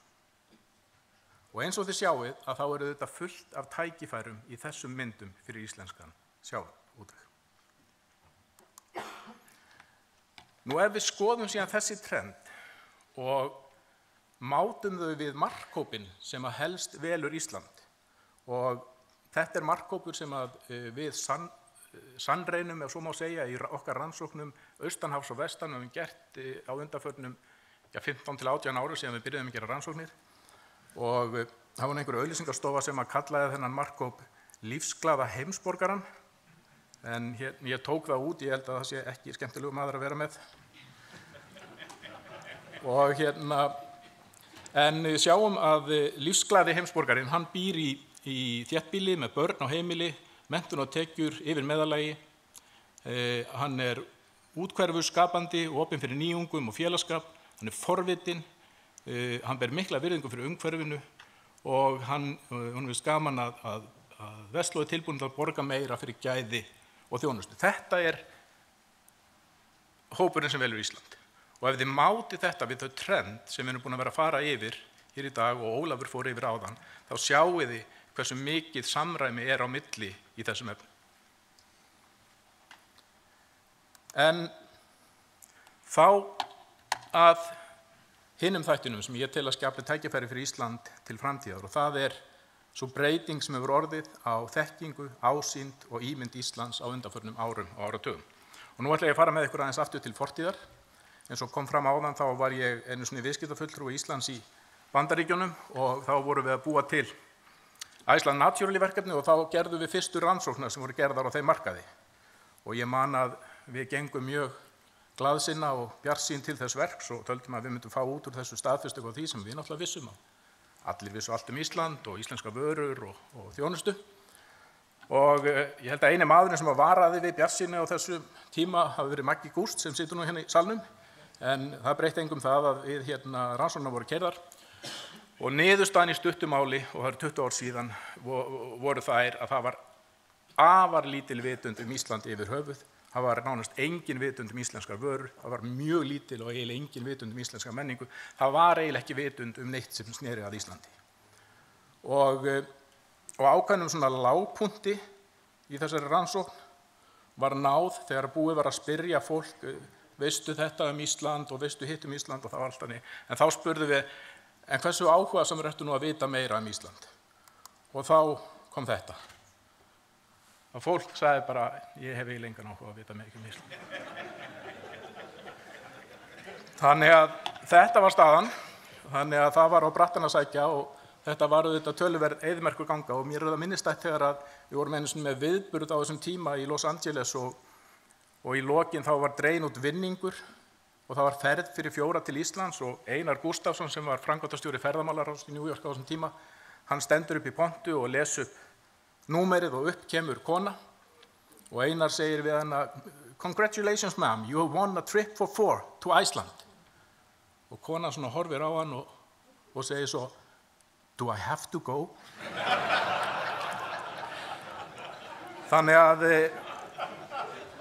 Þannig að það var ekki úr háum söðlega að falla í þessu. En ef við horfum núna á sömu tölur frá árinu 2018, að þá sjáum við auðvitað að þessi mynd sýnir ekki breytingu, hún sýnir auðvitað byltingu. Og ég þarf ekkert að segja ykkur neitt þetta, ég menn allir þeir sem vinna í alþjóða viðskiptum vita það, að við þurfum ekki lengur að byrja alla fundi á því að sýna fólki hvað Ísland á kortinu og segja því eitthvað Ísland. Ísland bara komið á kortið.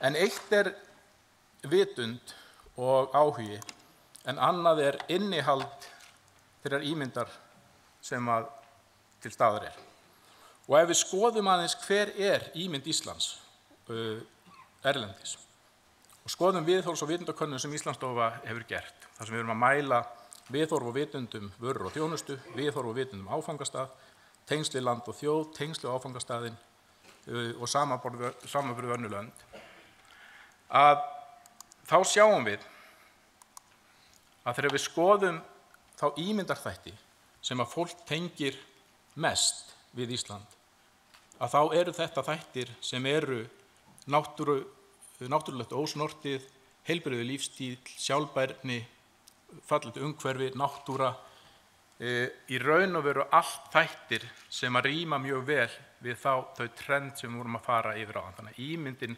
styður við neysluhegðunina, svo má segja. En ef við skoðum síðan önnur lönd og prófum að leggja Svíþjóð yfir Ísland, þá sjáum við að niðurstaðan er mjög svipuð. Svíþjóð skorar mjög hátt á þeim styrkleikum sem við skorum hátt á og svo skora þeir mun hærra í því sem að lítur svona innri gerð samfélagsins, gott viðskiptaumhverfi, hönnun og tíska, nýsköpun og tækni og svo framvegis. En styrkleikar okkar eru ekki svo frábrunni styrkleikum Svíþjóðar í sjálfu sér. Prófum að leggja Noreg ofan á. Þá sjáum við að það blasir mjög svipuð mynd við. Styrkleikar okkar sem eru þá náttúrulegt og óspillt, heilbrigður lífstíl, sjálfbærni, fallegt umhverfi, náttúra, þetta er líka styrkleiki hjá Noregi. Og ef við skoðum síðan áfangastaðinn, þetta var sem vorum að tala um áðan er tengsl við land og þjóð, skoðum áfangastaðinn. Og hér sjáum við Ísland og þá sjáum við að fólk tengir Ísland við einstök óspillt náttúra, víðátt og kyrrð, góðu staði fyrir útivist, bæði vetri og sumri. En ef við leggjum síðan Noreg ofan á, að þá sjáum við að það blasir í raun og veru mjög svipuð mynd við. Og af hverju er ég að sýna þetta? Vegna þess, ástæðan er sú að okkar styrkleikar eru einnig styrkleikar annarra. Og það að hafa sterka stöðu skiptir í raun og veru ekki svo miklu máli ef þú gerir ekkert með hana. Þannig að ef við gerum ekkert með þá ímyndarþætti sem eru styrkleiki okkur en aðra þjóðir eru að gera það, þá erum við að sjálfsögðu ekki að aðgreina okkur á okkar styrkleikum, þetta eru aðrir að gera það. Nú ef við skoðum síðan tengingu við íslenskar vörur, að þá sjáum við að það hefur mjög aukist jákvæðni þeirra sem eru, fjöldi þeirra sem eru jákvæðir gagnvart íslenskum vörum, þjónustu og vörumerkjum. Þeir eru jákvæðir gagnvart vörum frá Íslandi. En enga síður, þegar spurt getur nefnt einhverja vöru, eitthvað vörumerki eða einhverja þjónustu frá Íslandi, þá eru 72% sem getur ekki nefnt neina vöru. En þeir sem að geta nefnt einhverja vöru, að þar er fiskur eða sjávarfang og fiskur langefst.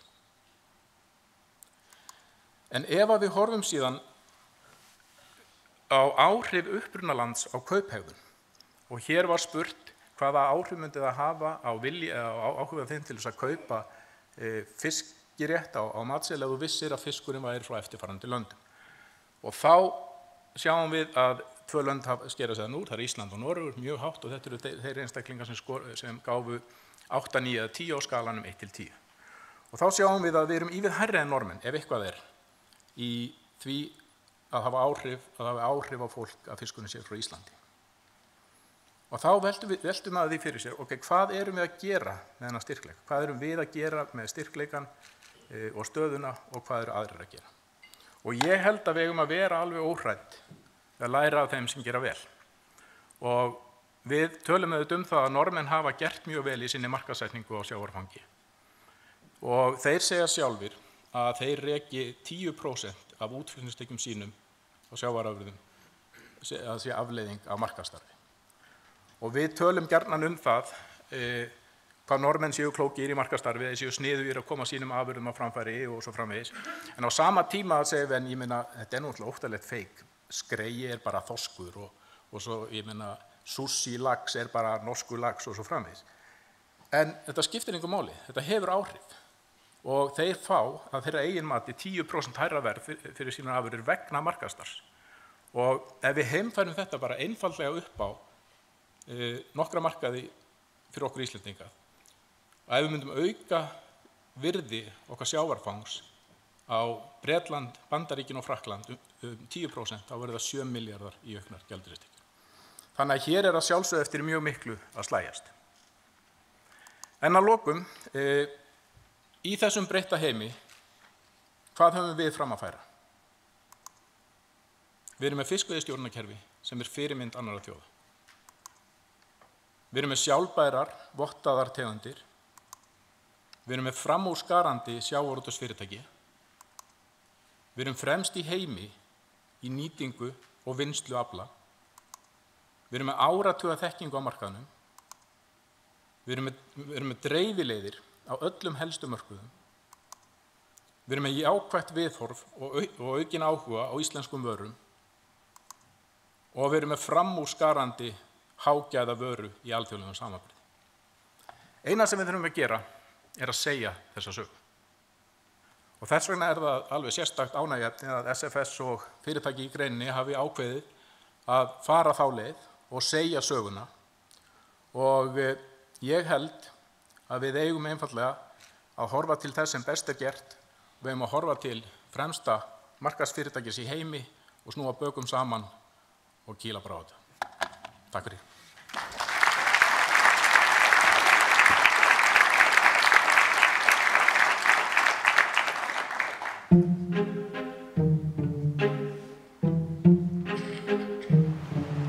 Markmiðið hlýtur alltaf að vera að takmarka spor sín á umhverfið. Það auðvitað ekki bara samfélagslega gott, heldur það líka bara rekstrarlega gott. Það gott að vera grænn.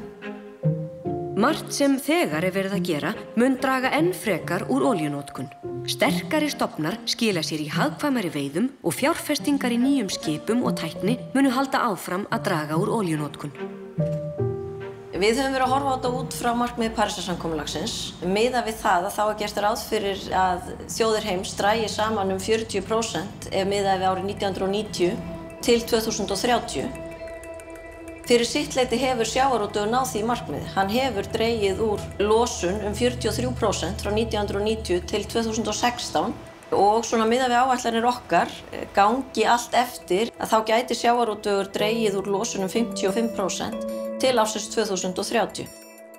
Ég lít svo að næstu skref sé aukið samtal milli stjórnvalda og atvinnulífs. Því þetta jo ekki bara eins og ég segi atvinnugreinarnar einnar að sjá til þess að við minnkum fótsporið. Í aðgerðaráætlun stjórnvalda orkuskipti gert ráð fyrir að hlutfall endurnýjanlegrar orku í haftengdri starfsemi verði að minnstakosti 10% fyrir árið 2030. Aukið hlutfall endurnýjanlegrar orku ásamt minni heildarorkunotkun geta samanlagt haft mikil áhrif á útblástur frá sjávarútvegi. Þá mun þetta draga úr eldsneytisbrennslunni. Svo til þess að ná henni algjörlega niður þá þarf að fara í orkuskipti og það svolítið flóknara mál. Í millitíðinni þá hægt til dæmis að kolefnisjöfna þá losun sem eftir stendur. Og svo kolefnisjöfnun sem hefur verið hér á Íslandi felst í landgræðslu og skógrækt sem bindur kolefni úr andrúmslofti og svo hins vegar að endurheimta votlendi. Það þurfa allir að koma að borðinu og það þarf bæði að draga úr allri losun sem hægt að draga úr og að binda kolefni úr andrúmslofti. Það eðlileg spurning að fólk velti fyrir sér hvað sjávarútvegur í stóra samhengi hluta þegar loftslagsmál annars vegar. Hins vegar eigum við alltaf að hugsa hver ætlar að taka fyrstu skrefin. Og ef við getum verið þar fremst í flokki og verið þar fyrirmynd á annarra þjóða, að þá eigum við tvímælalaust að vera þáttakendur í þessum fyrstu og mikilvægu skrefum, því að þá fylgja vonandi aðrir á eftir.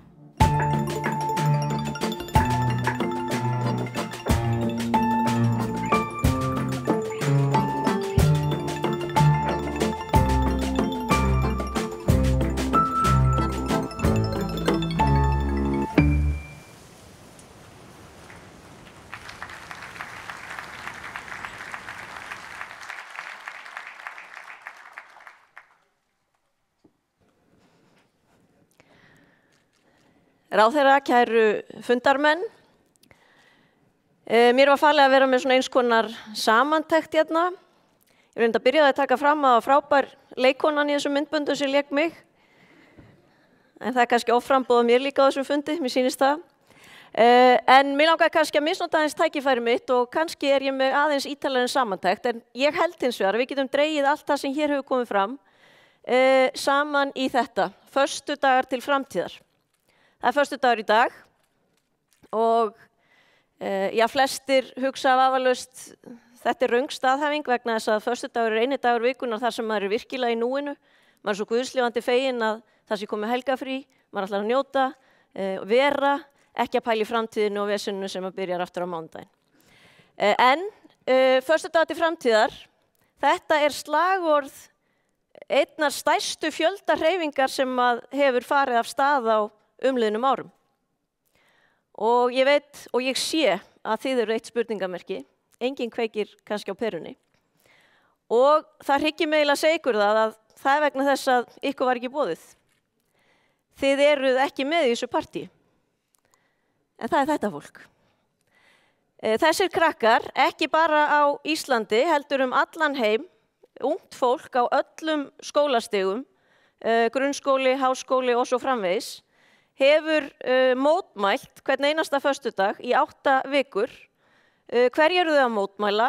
Jú, þau eru að mótmæla aðgerðarleysi stjórnvalda, aðgerðarleysi okkar fullorðna fólksins í loftslagsmálum. Og ég segi einfaldlega, ætlum við að leiða þetta bara hjá okkur? Að sjálfsögðu ekki. Þetta eru starfsmenn framtíðarinnar. Þetta eru krakkarnir sem eru að fara að stýra fyrirtækjum framtíðarinnar. Og þetta eru þau sem eru að fara að kaupa afurðirnar. Þannig að við getum ekki leitt þetta hjá okkur og þess vegna finnst mér rétt og mér finnst að atvinnulífið eigi aðeins að stíga inn í þessu umræðu. Þau hafa gengið niður á Austurvöll og þetta beint mótmælum sínum kannski fyrst og síðast gagnvart stjórnvöldum. En atvinnulífið á þetta líka að tala við þetta fólk, þessa krakka. Við þurfum að segja, hafa þau ekki réttmætar áhyggjur og fara aðeins í gegnum þetta samtal. Í tilviki sjávarútvegs, hvað hefur sjávarútvegurinn gert og auðvitað hvað getur sjávarútvegurinn og ekki síst hvað á og ætlar sjávarútvegur að gera. Og mig langar aðeins að fara í gegnum þetta. Byrjum þá á fyrstu spurningunni, hafa þau ekki réttmætar áhyggjur? Birna kom svo sem ágætlega inn á þetta áðan. Jú, við erum svo sem getum ekkert sagt að við höfum frábæra sögu að segja þrátt fyrir að við séum búin að vera með háværa umræðu í mjög langan tíma loftslagsbreytingar og áhrif gróðurhúsalofttegunda. Sem sagt, þessi losun hefur tvöfaldast ef við skoðum frá árinu 1995 til 2016. Að vissu leyti getur maður sagt að Íslandi sé ákveðin vorkunn í þessu. Við höfum verið þjóðfélag í uppbyggingu. Það er auðvitað orku, ég ætla ekki að segja frekur, ég sá að Pétur sagði háður, orkuháður iðnaður. Það er ferðamannastraumurinn. En allt það sem hefur aukið landsframleiðslu okkar hefur að samaskapi bara verið að auka losun koltvísýrings. Það er að sínu leyti ákveðið áhyggjuefni. Ég ætla hins vegar að nefna eitt augljóst tækifæri þar sem við getum sannarlega aukið landsframleiðslu án þess að því fylgi í raun línuleg og sambærileg hækkun á losun og það er fiskeldið. Ef einhver getur sagt mér að það sé eitthvað annað á sjóndeildarhringnum sem að mun ekki eða sem að getur losað eða losar jafn lítið en getur skilað okkur miklum verðmætum. Ef einhver getur bent mér á einhverja aðra atvinnugreina þá vinsamlegast rétt upp hönd. Ég er endur ekkert að biðja ykkur rétt hönd, ég veit að það er ekkert annað. En þetta er eitt dæmi. 2003, það er kannski áhugavert að segja frá því líka, þá var sjávarútvegur með mesta losun allra atvinnugreina. 2003 er ekkert svo rosalega langt síðan. 50 Cent var með vinsalasta lag ársins In the Club og það er eiginlega eins og það hafi verið í gær. En ok, það er rétt, þau hafa réttmætar áhyggjur. Förum þá næst í það, hvað hefur sjávarútvegur gert? Við höfum svo sem verið að monta okkur af því alveg frá klukkan 1 í dag, þeir eru kannski alveg komið nóg að því, en ég ætla að halda áfram hins vegar. Þarna erum við komið olíunotkun á Íslandi, var árið 1990 í kringum 600.000 tonn, erum komin upp í 1.000.000 tonn. Sjávarútvegur hins vegar, svarta línan, við vorum með 40% af notkunni, erum komin niður í 14%. Og það má eiginlega segja eins og ég nefndi hérna töluna áðan, 2003. Við höfum verið að segja það, jú, fiskveiðistjórnunarkerfið leiddi til þess að það er ákveðið umhverfismál í sjálfu sér. En það er hins vegar ekki þannig að stjórnvöld hafi dregið kanínuna upp úr hatti og sagt gjörðu svo vel, hér er fiskveiðistjórnarkerfið, það er fullkomið og allt í einu búm, urðu við rosa flott í umhverfismálum. Greininni var falið að borga fyrir þetta, því það þurfti að hagræða. Og greinin þar að leiðandi, auðvitað framsalið var 10 árum fyrir 2003, en ég held að það sé greinileg vísbending að þegar hagkvæmnin er byrjuð að rúlla, við erum farin að sjá árangur að hagræðingunni upp úr 2003, þá förum við að sjá trendið niður. Þannig að sjávarútvegur, atvinnugreinin sjálf, hefur greitt fyrir þetta, borgað fyrir minna umhverfisspor. Þetta er ekki bara það að stjórnvöld settu lög og hér var fiskveiðistjórnarkerfi og allt fór á betri veg í umhverfismálum. Þannig að mér finnst þetta mikilvægur punktur. Síðan hafa margir sagt, já, en ég minna við vorum náttúrulega bara með ofveiði hérna áður og eru þið ekki bara að veiða miklu minna í dag og þess vegna notiði minni olíu. Og það er auðvelt að hrekja það ef maður setur þetta sem vísitölu 1999. Ástæðan fyrir því að ég fer ekki lengra aftur er að það er bara ekki til magnvísitölur. Þá sjáum við það að magnið er sambærilegt en við erum að nota helmingi minni olíu. Þannig að árangurinn er óumdeildur. Og þá kem ég að þriðju spurningunni, hvað getur sjávarútvegur gert og hvað ætlar sjávarútvegur að gera? Hérna sjáum við í raun mynd sem við vorum með í skýrslunni okkar og hérna er mat sjávarútvegsins atvinnugreinanna sjálfar leiðina fram veginn. Í skýrslunni okkar sögðum við að það hefði verið samdráttur 43% og þá miðað við 1990 til 2016. Nú eru margir fattin að pæla í prósentum og Birna var með aðra prósentu áðan. Inn í hennar prósentum voru reyndar erlend fiskiskip.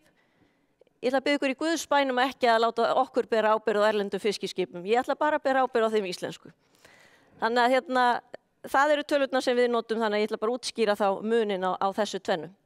En við reyndum líka að leggja svona varfærið og raunsætt mat á hvað er það sem að sjá, hvað getum við gert meira til 2030.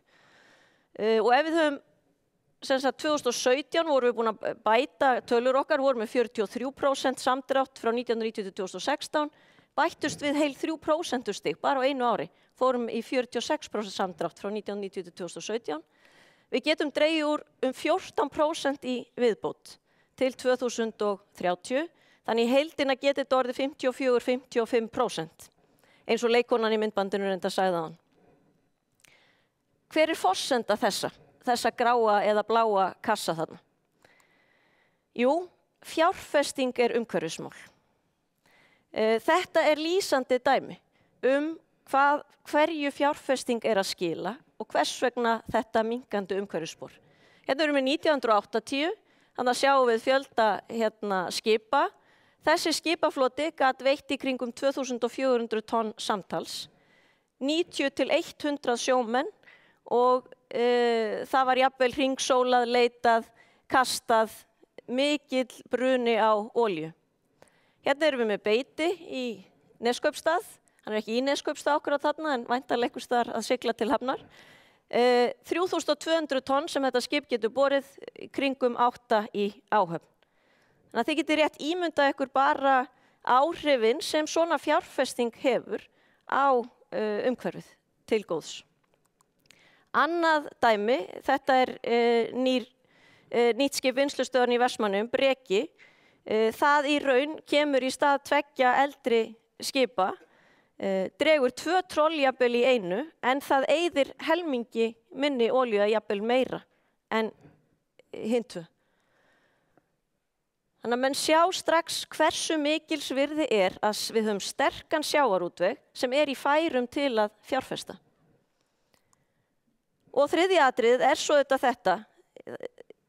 Í raun eins og þarna erum við með skrúfu, íslensk hönnun frá Sævari Birgissyni í skipa sín sem að meðal annars Breki er með og Páll Páls á Ísafirði, nýr bátur.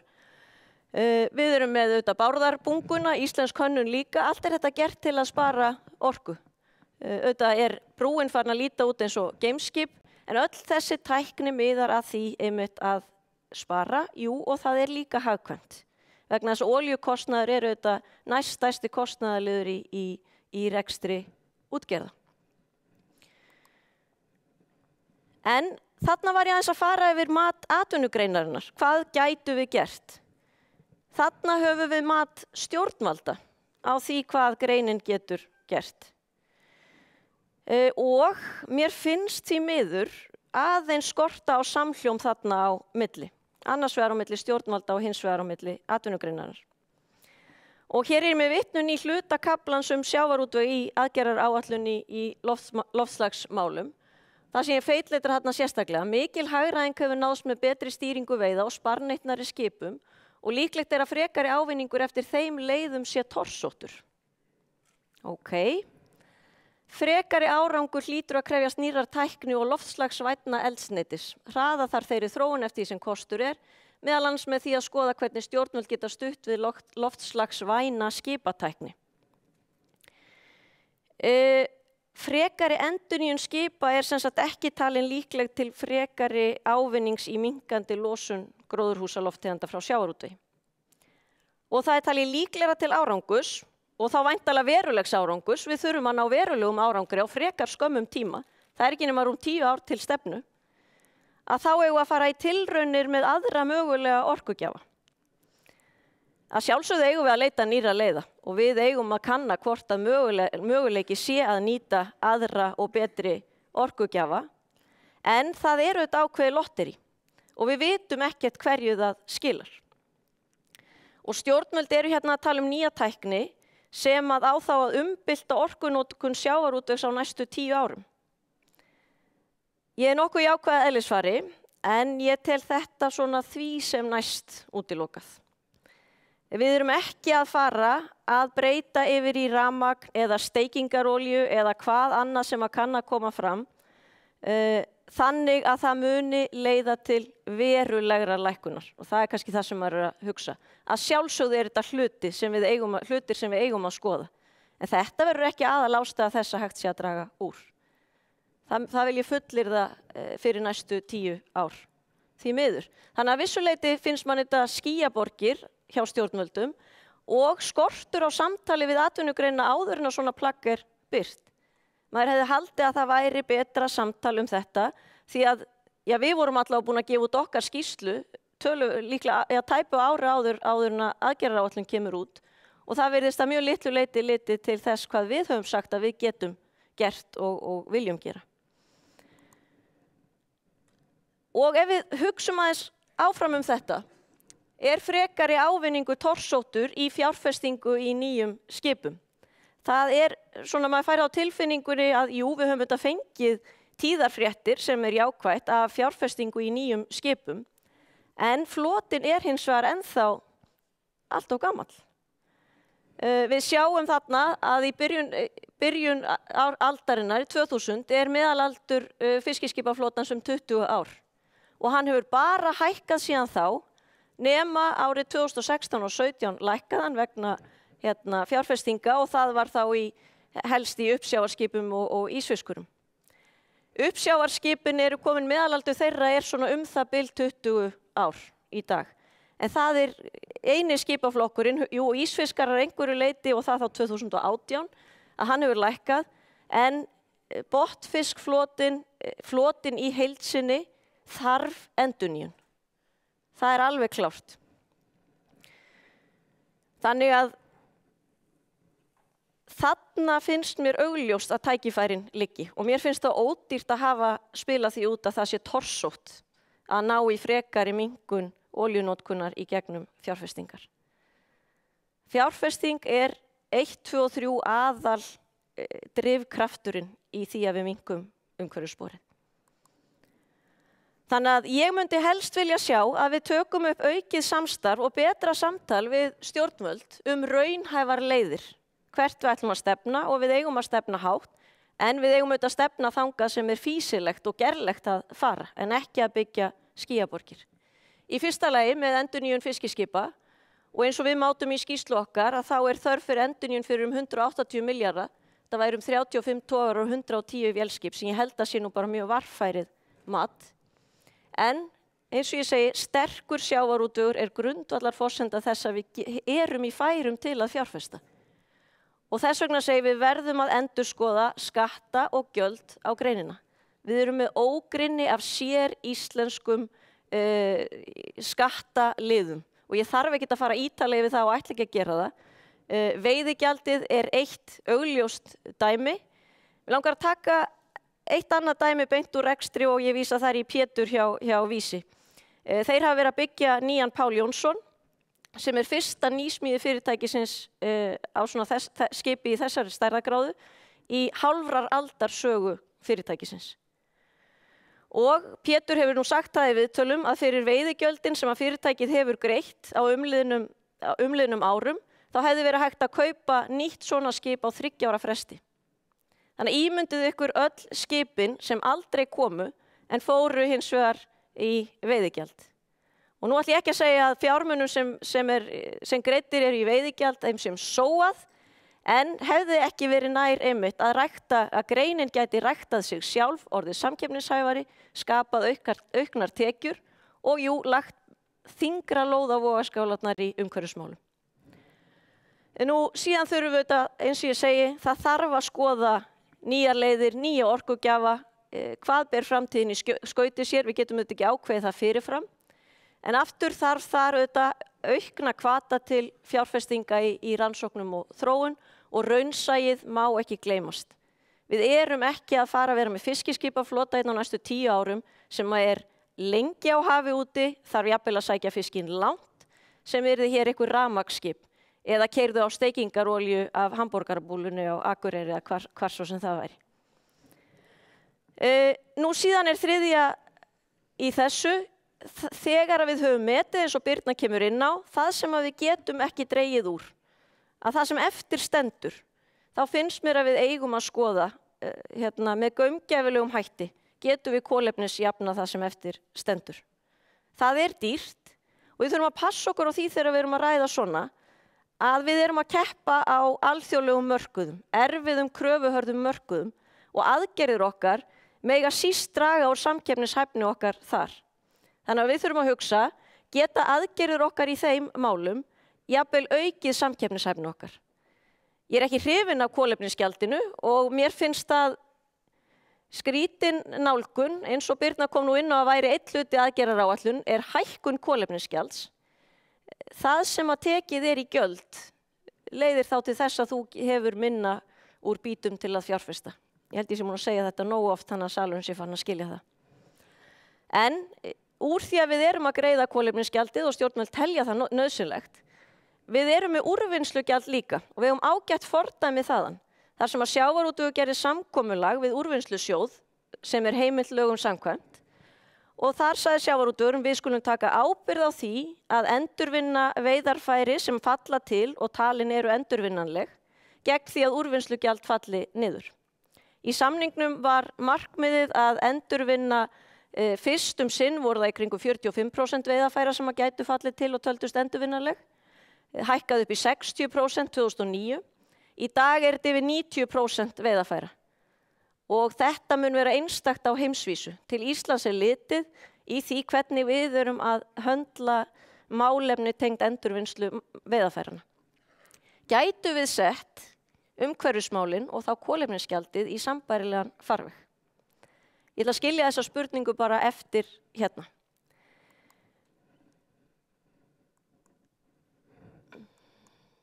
Alltaf að fá næstu glæru. Gott fólk, síðasta glæran. Loftslagsmálin þau eru ekki einkamál stjórnvalda, einkamál fyrirtækja, einkamál okkar fullorðna fólksins. Í tilviki sjávarútvegs þá auðvitað getur vel verið að það hafi verið þannig að það var bara rekstrarlega fýsilegt að standa sig vel í umhverfismálum. En það ekki það eina sem skiptir máli. Þetta ekki bara spurning krónur og aura í rekstrarreikningi næstu ára. Við viljum að kynslóðin sem að mótmæla hérna í dag, ekki bara hér á landi, heldur allan heim, grunnskólafólk, háskólafólk og svo framvegis, að það vilji starfa í atvinnugreinin okkar, að það vilji reka fyrirtækin okkar og að það fólk vilji kaupa vörurnar okkar. Og það ekki síst þess vegna sem að umhverfismálin eru svo ótrúlega mikilvæg. Takk.